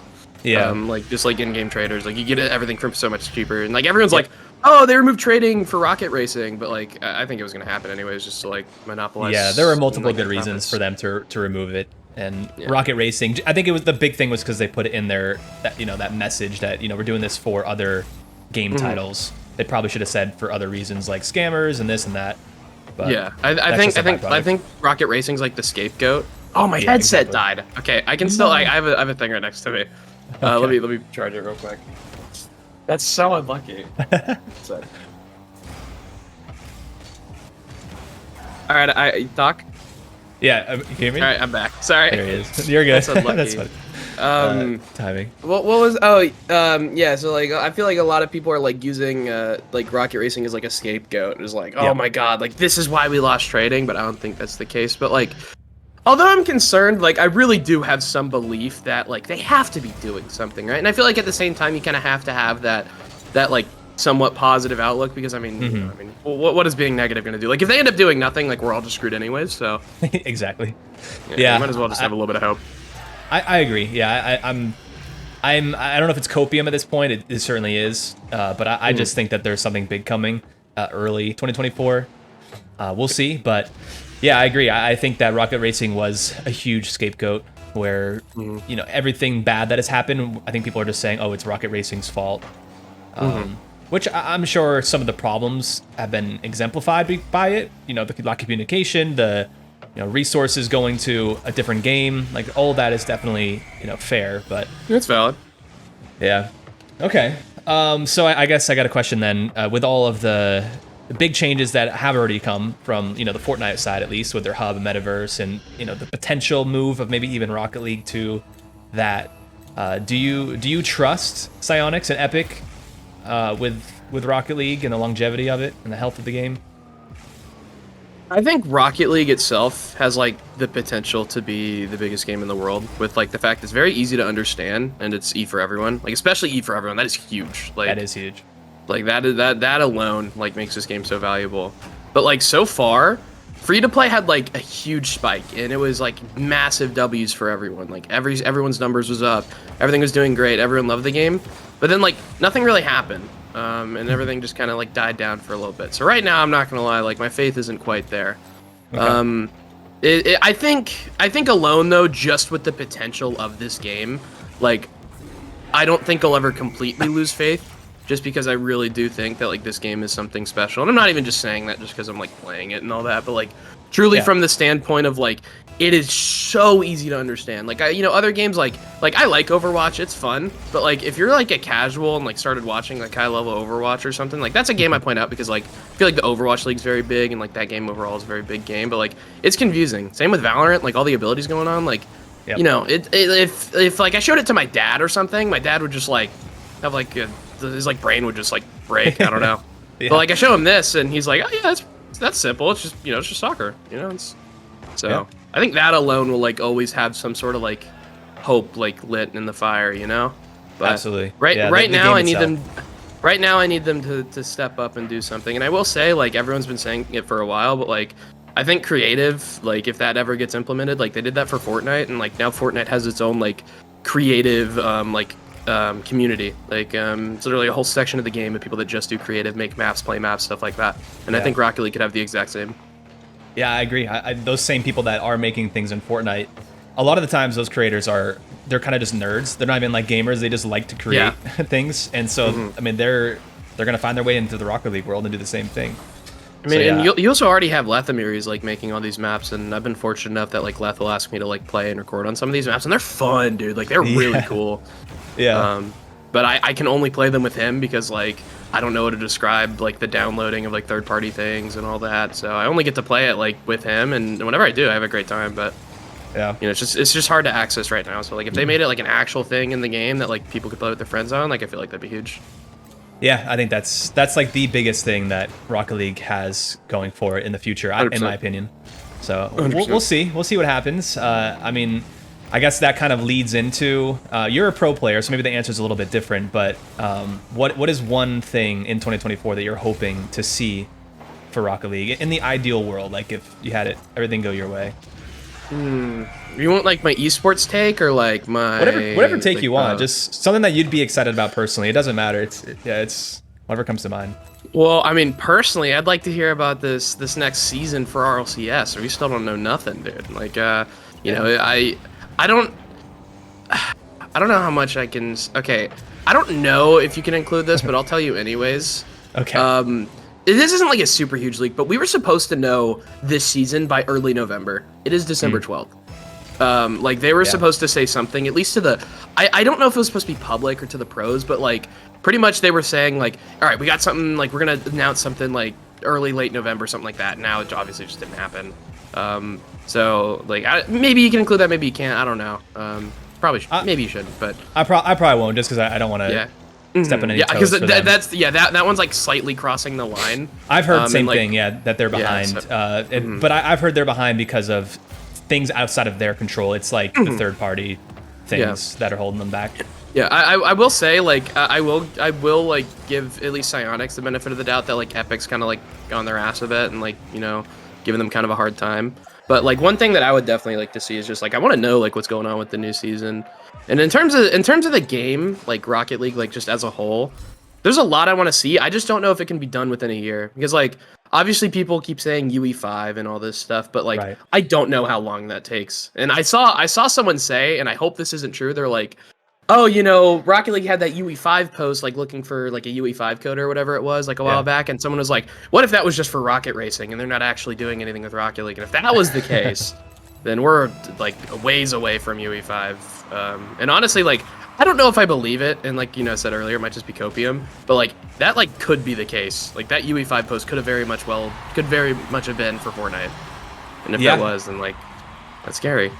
It is a little scary, and it definitely sets back a lot of the things that we'd like to see, because Unreal Engine 5 kind of makes all those creative modes and all these changes much quicker and easier to implement. But yeah, I don't know. I'm in the belief that there is a switch coming, especially in my opinion, with Rocket League Racing being released and them, having all these Rocket League cars and stuff in the game.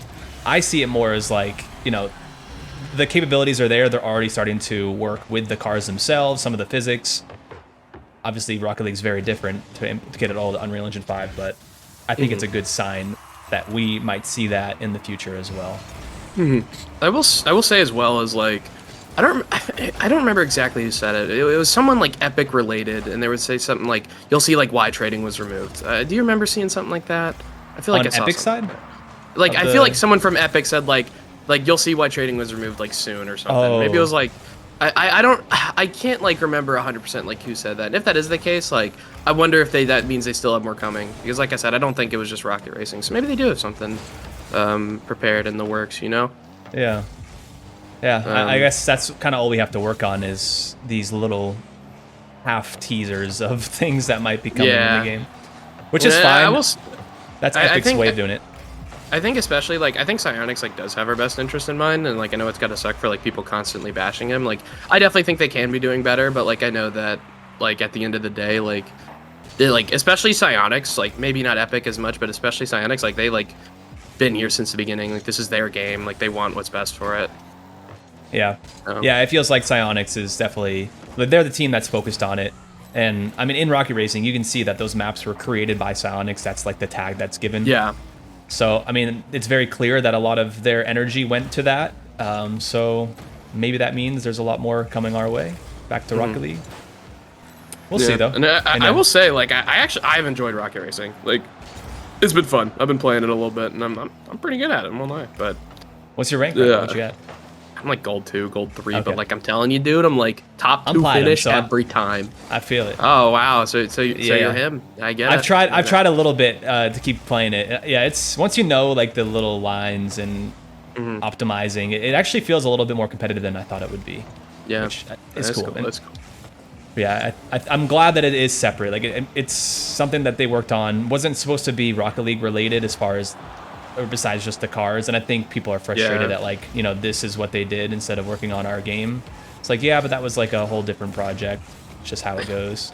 It's funny. I posted a video like the day it came out like on Rocket Racing, and like half the comments are like, "I can't believe you're playing this game," and I'm like, I know. I'm like, there's a lot of negativity. I don't know why that's the case. I'm actually a little bit. Maybe that should be another question I ask people. Like, why do you think people are so negative at Rocket Racing when comparing it to like Rocket League, and like where does that negativity come from?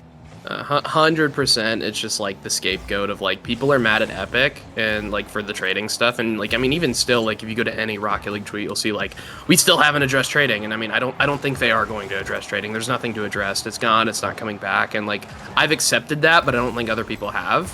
And I think they're just taking it out on Rocket Racing because like as far as the public knows, trading is gone because of Rocket Racing. That's what like the whole like consensus is when like like we talked about earlier, like I think it's just because they wanted to monopolize profits, which is 100% the case. I mean Epic Games made billions and billions off the item shop in Fortnite, and there's no trading in that. You can only buy from Epic, but like if I wanted to buy an item I would just buy it from a trader. Right. Yeah, so it makes all the sense in the world for them to put trading that way. And I think people are. I think so too. I think it's the scapegoat right now for the frustrations that people are having. So that's a good point. I saw an interesting take. Someone like I had like some tweeting thread about that topic of just like why trading is gone, and like someone replied and said like, it's an interesting take. I don't know if I agree with it, but I definitely see where this guy's coming from. But he said like, I think trading being gone will be a good thing in the long run. This is what this guy said, not me, so no one like snap on me, right? But this guy said that he thinks it's good that trading's gone in the long run because even though it does suck that we're not gonna be able to trade with these items, like all the money that we're gonna be giving to Epic should in fact be going like back into the game. And if that is the case, that would be a good thing. I just don't know how committed Epic is to to Rocket League, because Fortnite's like their cash cow, and that's like, I mean, right now they're making the Oasis from Ready Player One and Fortnite, so There's just a massive hub of everything, which I think is pretty cool. But you know, like I said, I don't want to be an extra game mode in Rocket or in Fortnite. No, me neither. Absolutely not. Yeah. I mean, I think that it makes sense. Like, if a business is making extra profits, it actually is more logical, even for like a tax perspective, like to have them reinvest into the product. So yeah, I agree on that post. I think on a business perspective, that makes a lot of sense. They're not just going to pocket the money and do nothing with it and then just say, hey, you know, the game that made us a ton of money, we're just done with it. Like, that doesn't make any sense at all. So yeah, I think that trading being removed is probably, it was a natural thing that was going to happen, and in the long run may actually benefit Rocket League through those means. Yeah, I think it's a very positive take compared to some other people. I think it's definitely like a take that's in the minority, but it's honestly something I can get behind. Like I think everyone can agree that trading being gone like sucks, but I don't think it's all negative. Like I think there's definitely some negative to it, and I think people's outrage is kind of fair. But I think people need to be able to like realize that there's more than just like what's on the surface, you know? Yeah, agreed. Just thinking ahead for you, and I know you may have a little bit more information than most people, but what emotion comes to mind when you think of Rocket League in 2024? Ooh, that's a good question. Overall, I'm like hopeful, but I've been hopeful for what, 5 years, and who knows how that's gonna go. I gotta make sure I hit an open net. Okay, good. Yeah, I think primarily I'm hopeful for the future, just because based upon the decisions they're making, you can tell that they're trying to, you know, kind of take that next step. Like, we all know that Rocket League's kind of been stagnant for a bit here. So I think there's the complication of where we want communication, we want information, we want anything and everything, which is why, like, you know, they tweeted out, hey, we don't have any information, and everybody's like, thank you, you know, like, everybody was ecstatic, myself included, because it's like, you guys, as I said in my tweet, I was like, you guys don't have to tell us exactly what you're doing, just give us a general idea of like, hey, this is what we're working on, this is when we have like a expectation to set, and like, keep it broad, you know, don't tell us exactly what you're doing, but just give us an idea of like, hey, we have plans for this time roughly. And if you don't set a specific date, that's fine. Hit us with the whole like, it's ready when it's ready, Blizzard, you know, approach. Yeah. So I think that stuff's kind of important, but I look at what they're doing with Fortnite. I look at, you know, the fact that, you know, as much as people want to dog on rocket racing, like, it is fun. It is not what everybody expected, but the game itself, like, I think upon booting up was like 600 and some thousand people playing it. Which, it peaked pretty hard. If you guys have checked the numbers on Rocket League, like, that's players, you know? Yeah. Those are things that I think we need. And without getting into the specifics of the conversations I've had under NDA, like, it feels like their emphasis is how do we get as many people playing the game as possible? And I think that's like a motto of theirs, you think? Yeah, are you talking about Rocket League specifically, or their Rocket League and metaverse? I think Epic's priority is how do we get as many users playing this game as possible. That's what we want. Nice. And I'm hopeful for that, because I look at the decisions they're making, I go, yeah, that makes sense. Yeah, I guess if you consider that as the direction that they're trying to take it in, the things that the decisions that they're making, the changes that they're making, they start to align a little bit more. So I like that. Okay. I mean, this is a question I've been asking people who don't have as a close relationship with Epic and Psyonix. So I'm actually curious how you'll answer this as carefully as you can. But do you trust Epic and I guess Psyonix and the people in charge of Rocket League for the longevity of the game through beyond 2024 especially? What do you consider as longevity? Like, what is... I guess I'm considering it as... servers are being alive, like, well, support for, you know, what I guess is longevity in your mentality? I would say a healthy player base, whatever that may be, and relative. And additionally, probably a lively updates where, you know, the game is still receiving love. Doesn't have to be grand every time, but, you know, there's still developer and big company interest in the game's health as well. So the reason why I asked that follow-up question is because, let's call it what it is, Rocket League has, for the last essentially 5 years, received Knockout Bash, right? And you get a cosmetic, new card, new map. To me, that's not really hard to recreate. No matter whose direction or what direction they're taking, to me, that is low-hanging fruit and it's going to continue to be there for years to come as long as people continue to play. So my only concern is how do they retain people as well as bring more people in, which is what has to change, right? And while Rocket Racing is done in Epic, which it has to be, you can't build that on UE3. It will not work. That is a proven thing that, hey, there's assets being built in UE5. They are functional. They are working. So the way that I approach it is I look at Fortnite as the new generation of your Warcraft 3, StarCraft custom game modes. It's the difference of like a Halo Forge, like Unreal Engine is an engine, and we now have this hub that creators are allowed to go and be creative with. Build whatever you want. And that, to me, is where the excitement for Rocket Racing comes into play. But even more so, yikes, it is something that I don't think people understand. Like, trading being gone, the only reason you're upset is because it was a precedent for 8 years. Realistically, it's not that big of a community. And Fortnite made $6 billion last year. Yeah, the numbers are large. So there is a reason why they're able to do all these crazy collaborations with Eminem and Thanos and all this kind of stuff, is because their activations team goes, hey, this is the return we get on it. This is the percentage our other partners have gotten. And that creates more love and attention, because it takes millions of dollars to build those things. And you can't do that without partnerships, without, active things that make it successful. So because of that, like, I have more faith in Epic than I do Psyonix. Like, Psyonix has been radio silent for years and hasn't accomplished much. In the grand scheme of things, and I love the people at Psyonix. People there I consider very close friends. But the difficulty is they are, for lack of better phrasing, a third-party consultant that makes vehicle-based physics. They have never been a AAA developer. They have never, that's not their wheelhouse.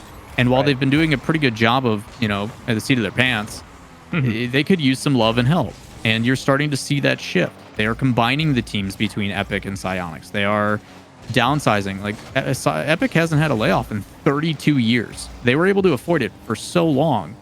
And them, just like everybody else, had to finally go through it. So, Epic's a pretty dang good company, and yes, they print money with royalties on their engine, but let's call it what it is. Like, Epic knows what the heck they're doing, and Fortnite's profits prove that. So, I have a lot of faith in what they're going to be doing, even if they're getting rid of some features that, quite frankly, do not benefit them financially, which is trading. Yeah, they don't get a percentage on any of those things like a Steam Marketplace does with Counter-Strike. They don't. It is better for them to put time and effort into a high-quality skin. Like, they've got Teenage Mutant Ninja Turtles coming out soon, another collaboration, and they're going to sell them. Each person's probably going to be $20 for a skin, and everybody's going to buy them. So, you're telling me I've got an $80 return rate per transaction, give or take, unless people only buy their favorite one. But still, I'd much rather have quality over quantity, which is what we're getting now. Yeah. I mean, super cool perspective. I feel like there's a lot of people who are unaware. And I can easily see that the frustration that people are having are purely emotional and not really theoretical or logical. It's just, this is what's happened. This is, things are changing and we don't like it. And I've noticed with the Rocket Racing, which I think is a great game as well. I'm actually already platinum. Nice. And I'm starting to find it a little more difficult than initially when you play. There's a lot more to it. And I'm excited to see where it goes. But I think people have taken the lack of updates and quote unquote, I guess, love showed to the game of Rocket League and said, hey, you know what? They spent it all on Rocket Racing. It's kind of BS. This isn't Rocket League related at all. I think people are misunderstanding that it's a different game altogether. It's not supposed to be a Rocket League remake, other than just, some cars here and there. So yeah, I feel like the frustrations are kind of unwarranted in that way. To a degree, I think they are. It goes both ways, right? I put a long video out about this. If you want to actually watch the details, I'll give you the TLDR. But a lot of us saw Lego Minecraft come out, right? Or Yeah. Lego Fortnite. Lego Fortnite, which yeah, which is Minecraft. Yeah, but like incredible, right? 2.3 absolutely. million people playing. Like it was fantastic. So a lot of us had that come out the day before, and we're like, "Wow, Rocket Racing is going to be sick." If this is what they put into this Lego Activate, I can't imagine. You know? Yeah. And then it was basically a mobile game. Like it was an Asphalt 9 ripoff, which in itself, like the game's widely popular, and if they're trying to get people in, it's super accessible. It's very easy to pick up and play. Like, and it's at the end of the day, it's a racing game. Like Rocket League does limit itself on what it can do because of the style of game it is, right? It's not a survival builder, this, that, or the other, right? So what they're actually able to do, I think a lot of us, the reason why we're upset is because we wanted Mario Kart and not Asphalt 9. And I think that's fair. And the resources, if it was the case where they put, 2 years of Psyonix developer help into Rocket Racing instead of something else, I say there's some overlap because those items that they're building, the assets that they have to make, those are now in UE5, which they're trying to port over to anyway. I think the difficulty that Psyonix has is whoever is their PR team needs some help because they always deliver poor news and they don't do it in a good way. If they'd have been like, hey guys, we're taking away trading because we're trying to do some big collaborations for Rocket League in the future and we have to reduce how trading works because of that. Like people would be like, you know what, that sucks. Story. It's a great, it's been a great feature for 8 years. But I understand we have to evolve a little bit here, but it's like, they're like, here's this bad news. And that's it. That's all you get. And then there's no communication outside of that. So I think those are the types of things that they could really benefit from because all their posts are always met with demise and frustration. And there's no positive to balance it out. If it was, hey, we're getting rid of this feature, but all these other things are good every once in a while, it'd be great. But the features you're getting are, hey, you've got this rehashed game mode. You've got a pumpkin that's a square again. This is the sixth year in a row we've done it, and it's like that's the kind of stuff where people are like, yeah, we don't care. There's no positive, there's no benefit, there's no upside other than you guys just got rid of a feature that we love and adore that we have become accustomed to for years. So I think that stuff would help balance it out. But yeah, I think a lot of people are just like their expectation of what Rocket Racing could be, especially after how good Sideswipe was. But like even look at Sideswipe. It can't monetize Sideswipe for whatever reason. I don't know why. They didn't put like you can't spend money on Sideswipe. I don't understand. Really? I guess I haven't played much of it like inside. I figured there was going to be more updates as it went on, but has there really been nothing else added to it? You literally can't even buy like a battle pass or a rocket pass or any of that kind of stuff. Which I was like, what? It's a mobile game. That's like what you do with these. That's the model. That's strange. So there's been some really weird things like that I just don't understand their decision making. But again, if it's literally just to say, hey, we've got a bunch of people who are hooked on Sideswipe, which was amazing. Like Sideswipe is very well built. It's a great game. Like, shot. Nice. Those types of things. But then the mentality is we want more people to play our title, and this is how we get their kind of toes wet. Yeah, I get it, but there's still things that could be done better. Which I mean, that's the case with anything. Yeah, I definitely feel like your perspective here is. You're hopeful, as you said, and I think that you understand a lot more how the inside work is handled on a big scale for games like this. And, obviously with RLCS, which we haven't really talked about, which we don't really have to specifically, but, like RLCS isn't just, car soccer and then a tournament. Like there's a lot of sponsorships that go into that. There's venues, there's scheduling, there's a lot to handle. So like I feel like I agree, like Epic is probably the best company to have purchased Rocket League and to be handling it. And the only thing I feel like they're falling short on is that communication, like you said. Just some sort of upgrade in that sense might make a lot of issues that they're having completely go away.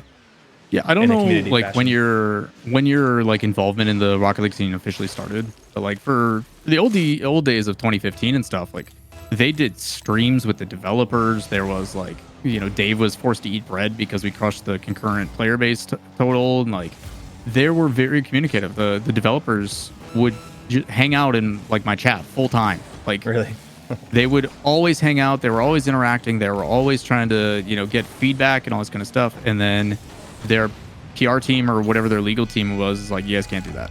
You know, because leaks started coming out, and the casters in the RLCS, we always got blamed for it, but it was never us. It was always the players, and one culprit in particular who liked to share with his friends too much. We don't need to throw him under the bus because we love him, but like it was never us that did it, and because of that, they were like, the developers are too chummy with these people, therefore they need to stop talking to them, which also then created a separation between community versus like, they used to be very forward facing. Like, if you go back and look at the old threads with Psyonix, they were praised heavily for listening to the community, making changes to the community. They were incredible. And that's all gone away. And that wasn't even due to Epic being the acquiring. That was because leaks kept happening and stuff kept getting spoiled. So it's crazy to see like that stuff go away. But like the blame for a lot of people goes and is attacked at the wrong places because they're just not informed enough. Like, the OGs that have been here since the beginning know like this is how it used to be, and that's why we're kind of frustrated. And like, I'm hopeful because my expectations are at a low. You know, like, at what point do I claim insanity hoping for something to change and nothing changes and it's been how many years? You know. Yeah. But I can be hopeful. You know, I can, like, my expectations are low, but I'm hopeful is the best way to say it. Yeah. Yeah. I definitely remember. I came out in 2015 with this game too. Okay. So I definitely remember how it was. I wasn't as involved as I got towards like 2019, 2018, even 2018. But I do remember I made a video talking about the communication and how it's changed over the years. And also, I guess I missed the trend where I saw Psyonix fall off a little bit with it because I wasn't doing, what you were doing with talking directly to the team. But, I think I also naively said, hey, Epic probably had some sort of reason for this, communication issue. I just figured maybe it's a bigger company and they've got different rules set, but maybe, you're right. It could be a Psyonix issue where, now you know. Yeah, it makes sense. I mean, I totally get it. I guess one big final question, and I guess it kind of extends from what you just said. Going into 2024, you have an ideal world, full copium. What would you like to see in Rocket League or around the world of Rocket League implemented? So the video that really kicked off my YouTube channel was how to fix Rocket League, and I basically put out a cry for help of every feature, every little thing I want. And since then I have been begging for Club Q. Give us a team ranked, make clubs actually do something. Let me customize my stadium that I play at, things like that. Do you remember the old NFL 2K5 games where you have a crib and stuff, and you got to deck out with your accolades, your house and everything? You could do so much cool stuff with the club. I think that would be awesome, just because then it'll get pro teams to actually grind threes. Yeah. And make that a standard. If you, instead of having an individual MMR, had a team MMR, where it is these three players queue X amount of games together, they now have a rank associated. Use that to feed into the RLCS, which Epic is very big on open qualifiers and being inclusive of everybody. I think that stuff's really important. Eventually UE5 will come out. I don't think it's going to be for another 2 to 3 years personally. From what I've heard, they're really struggling with the translation of Unreal units from UE3 to UE5. In a physics-based game, when stuff feels off, you're going to get threads from Cookser and everybody being like, hey, you changed something about the Batmobile. This doesn't feel the same. And I think people might need to deal with the reality that we're going to get a SARP BC to Rocket League type update where it is going to be beneficial to be a veteran of Rocket League. But I don't think they have the capability, honestly, to make Rocket League / UE5 Rocket League feel the same. I think they're struggling to make whatever, 1 unit in UE3 equals 1 unit in UE5, so the physics and everything feel the same. I think they're very much so struggling to do that, and that is what a big of the holdup is. So until UE5 comes out, we all want a creative mode, right? We want, if our entire community can become a bunch of little Lethemirs, and let the creativity flourish and let everybody make custom maps and stuff, and we can get death runs and parkour maps and really, really flip Rocket League on its head. That itself will sustain Rocket League without a doubt. Yeah. And then for RLCS, I made the prediction back in pretty much right after the season ended. I assumed they're going to 2 splits and they're opening it up to third parties. I assume the season's going to start mid-January, and they're going to do a winter and spring split. And then because of that free time, the players now have an off season of 3 months, like they're doing right now.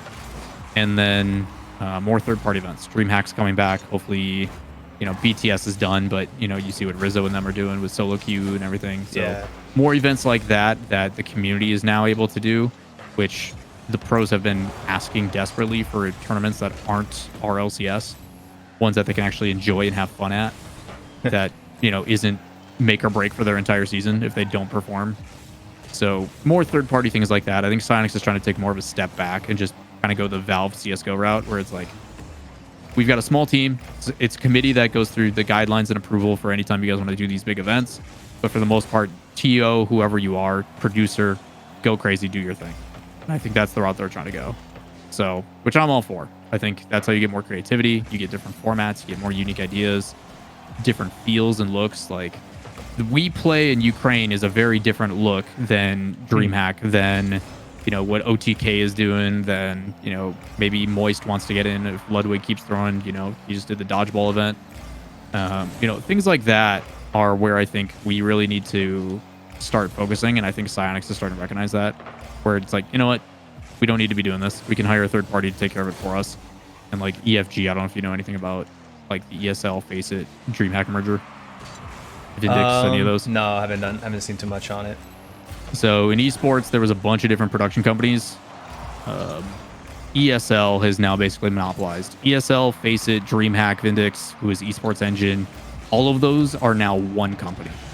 Ooh, wow. And they're everything you could need to run an event from start to finish, between marketing and merch, and they take care of all of it. So rather than Psyonix trying to run an esport and hiring them, they can just hire them and say, hey, do the thing. This is what we want.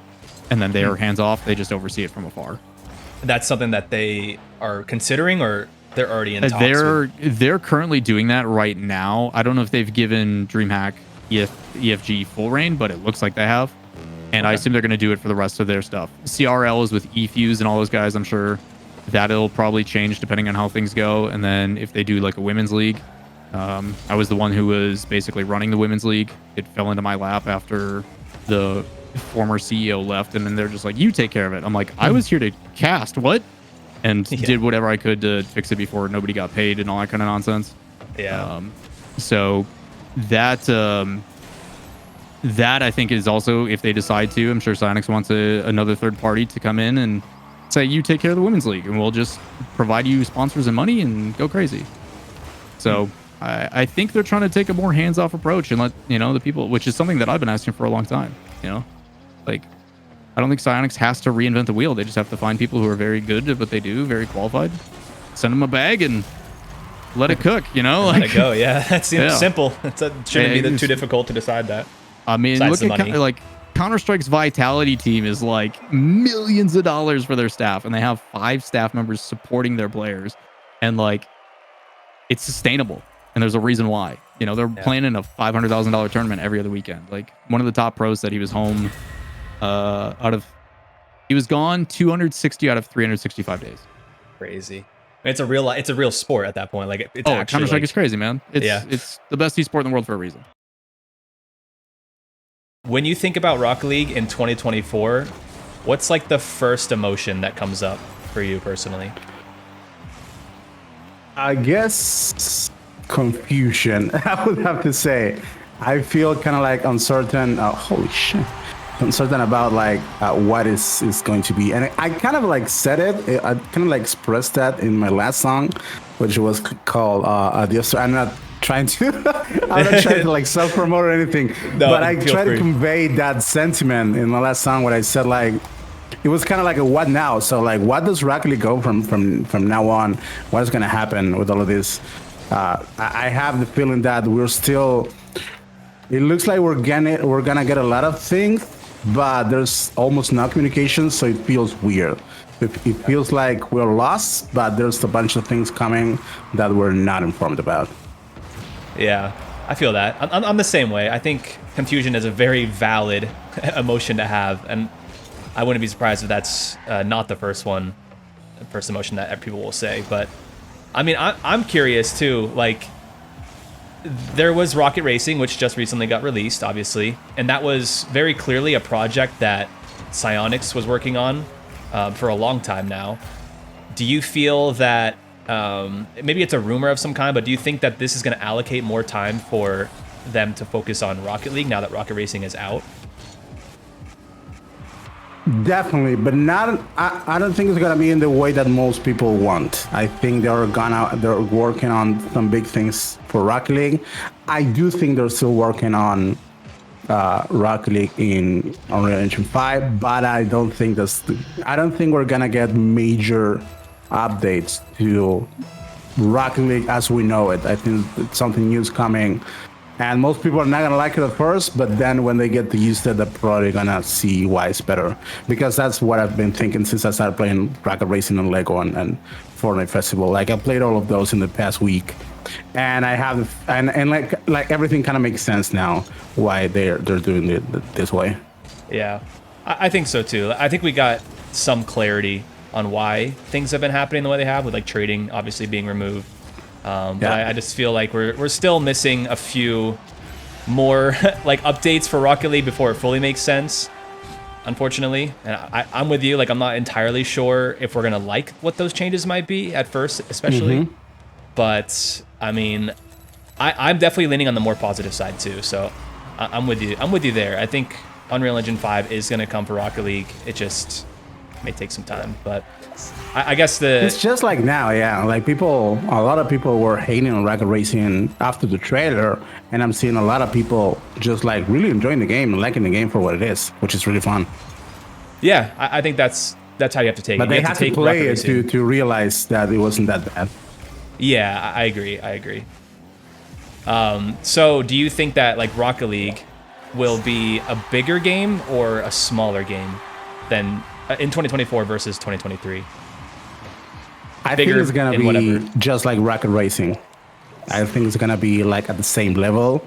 My thought, what I'm leaning towards, is they added Rocket League as another game mode within Fortnite, and when I realized that, I was like, this sounds bad, but I don't think it's gonna be that bad, to be honest. I think it's what it makes sense. We already have Rocket Racing, you already have like cross game item ownership and all of that. I was playing with a couple of friends Rocket Racing and Lego Fortnite the other day, and Fortnite Festival, and we were just like, okay, the only thing that this needs is Rocket League. Like, we're only missing Rocket League because we were switching up between all of these different games without leaving Fortnite and just like having fun. And when we got bored of Rocket Racing, we would play a little bit of Fortnite or Lego or the other one. And we were like, okay, if Rocket League was here when we get bored of all of this, we can just like switch up to Rocket League. So that's what makes sense in my head that it's going to happen.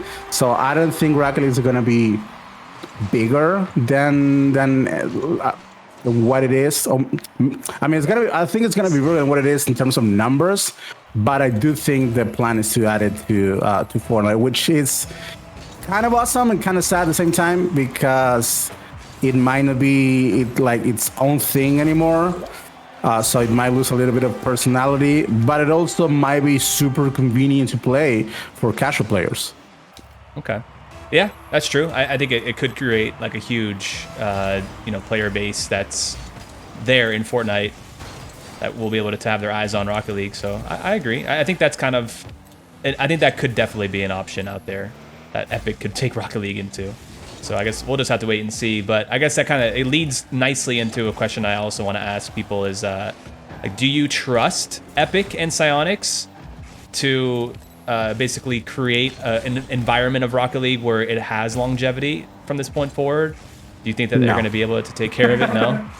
No trust. I think they're gonna do whatever it is that keeps their numbers up and their profits up. And if they might try to move Rocket League to this Fortnite hub along with Rocket Racing, but if just has like a few thousand players and it doesn't work, they might just scrap it and replace it for something else. I don't think they really care about. I think Psyonix might, but I don't think Epic or like Epic's vision really cares about specifically what kind of game they have in their metaverse or whatever. They're gonna have games that work, and if the game doesn't work, I think they're gonna scrap it, and that might happen to Rocket League if it doesn't work as a part of the Fortnite hub. Okay. Dang. So you have no trust at all in Epic's vision of, because I mean, I have trust in them as a company, so I think they will do whatever is best for them as a company. Yeah. Okay. Not for Rocket League. For Rocket League. Yeah, exactly. They're just Rocket League's an asset to them, and if it works, it works, and if it don't, it doesn't. I mean, maybe for like us, like OG Rocket League players, if it doesn't work, they might just like release it, and then we're gonna be able to play Rocket League. And you are Edition 3 as always, so maybe this is all we will ever have in terms of like what Rocket League might be outside of Fortnite Hub. Yeah, quite possible. I could definitely see that. Rocket League is just there as like another game option in the huge world of Fortnite. Yeah, exactly. And, I mean, like Lego Fortnite and Rocket Racing, all these things could just be gone because they're not bringing in enough money or whatever, you know, they're worried about in their business. Yeah, exactly. So, makes sense. Okay, so if you're not too positive, like overall, would you say you're more positive or negative about Rocket League in 2024? I'm positive because I think, I mean, that's the idea that I have of what they might do, but I think that I have faith. I don't have faith in Epic trying to preserve Rocket League as we like it, but I do have faith in Rocket League itself, the game and the concept to like be successful and thrive. So I think if they happen to include it as a part of the Fortnite hub, I think it's going to do great, especially after people are already used to Rocket Racing and they can use the same rocket, like the same car in Rocket Racing that they can use in Rocket League. That might be like a huge thing for Rocket League. So I have faith that Rocket League's gonna get better. I don't think it's gonna be anything like we are used to or anything like we like right now, but it's gonna take some time to get used. I mean, people like Rocket League players just complain about UI changes like it's nothing. So we're just gonna have to get used to it. Yeah, I agree. Okay. Well, I mean, I guess what are you like excited for? Like, what are you hopeful for the most in Rocket League coming up? Like, what would you like if there was an ideal world? What would you like to see? Well, I think what excites me the most about like the future of Rocket League is the possibility of custom maps, the way that they're made in Fortnite, where you only need a code to play it, and literally anyone on any console can play it with just the map code. So I think that would be like one of the huge things if Rocket League gets added into the Fortnite hub, and maybe like it could have like cross game mode map like ownership or whatever. So if you make a map that is playable in Fortnite, then that map can be like adapted to play like as a field in Rocket League. Or if you make like a map in Rocket Racing, which we're gonna have a bunch of maps in Rocket Racing, you add a field to that, and then you have a Rocket League field. So that that's why I said that I kind of see the point of that huge metaverse within Fortnite, where you can have different versions of the same map spanning multiple game modes like Fortnite, Rocket Racing, and even Lego Fortnite. And then you add Rocket League into the mix, and I think it could be great. So like custom maps is one thing that I'm very excited about if Rocket League ends up being within Fortnite.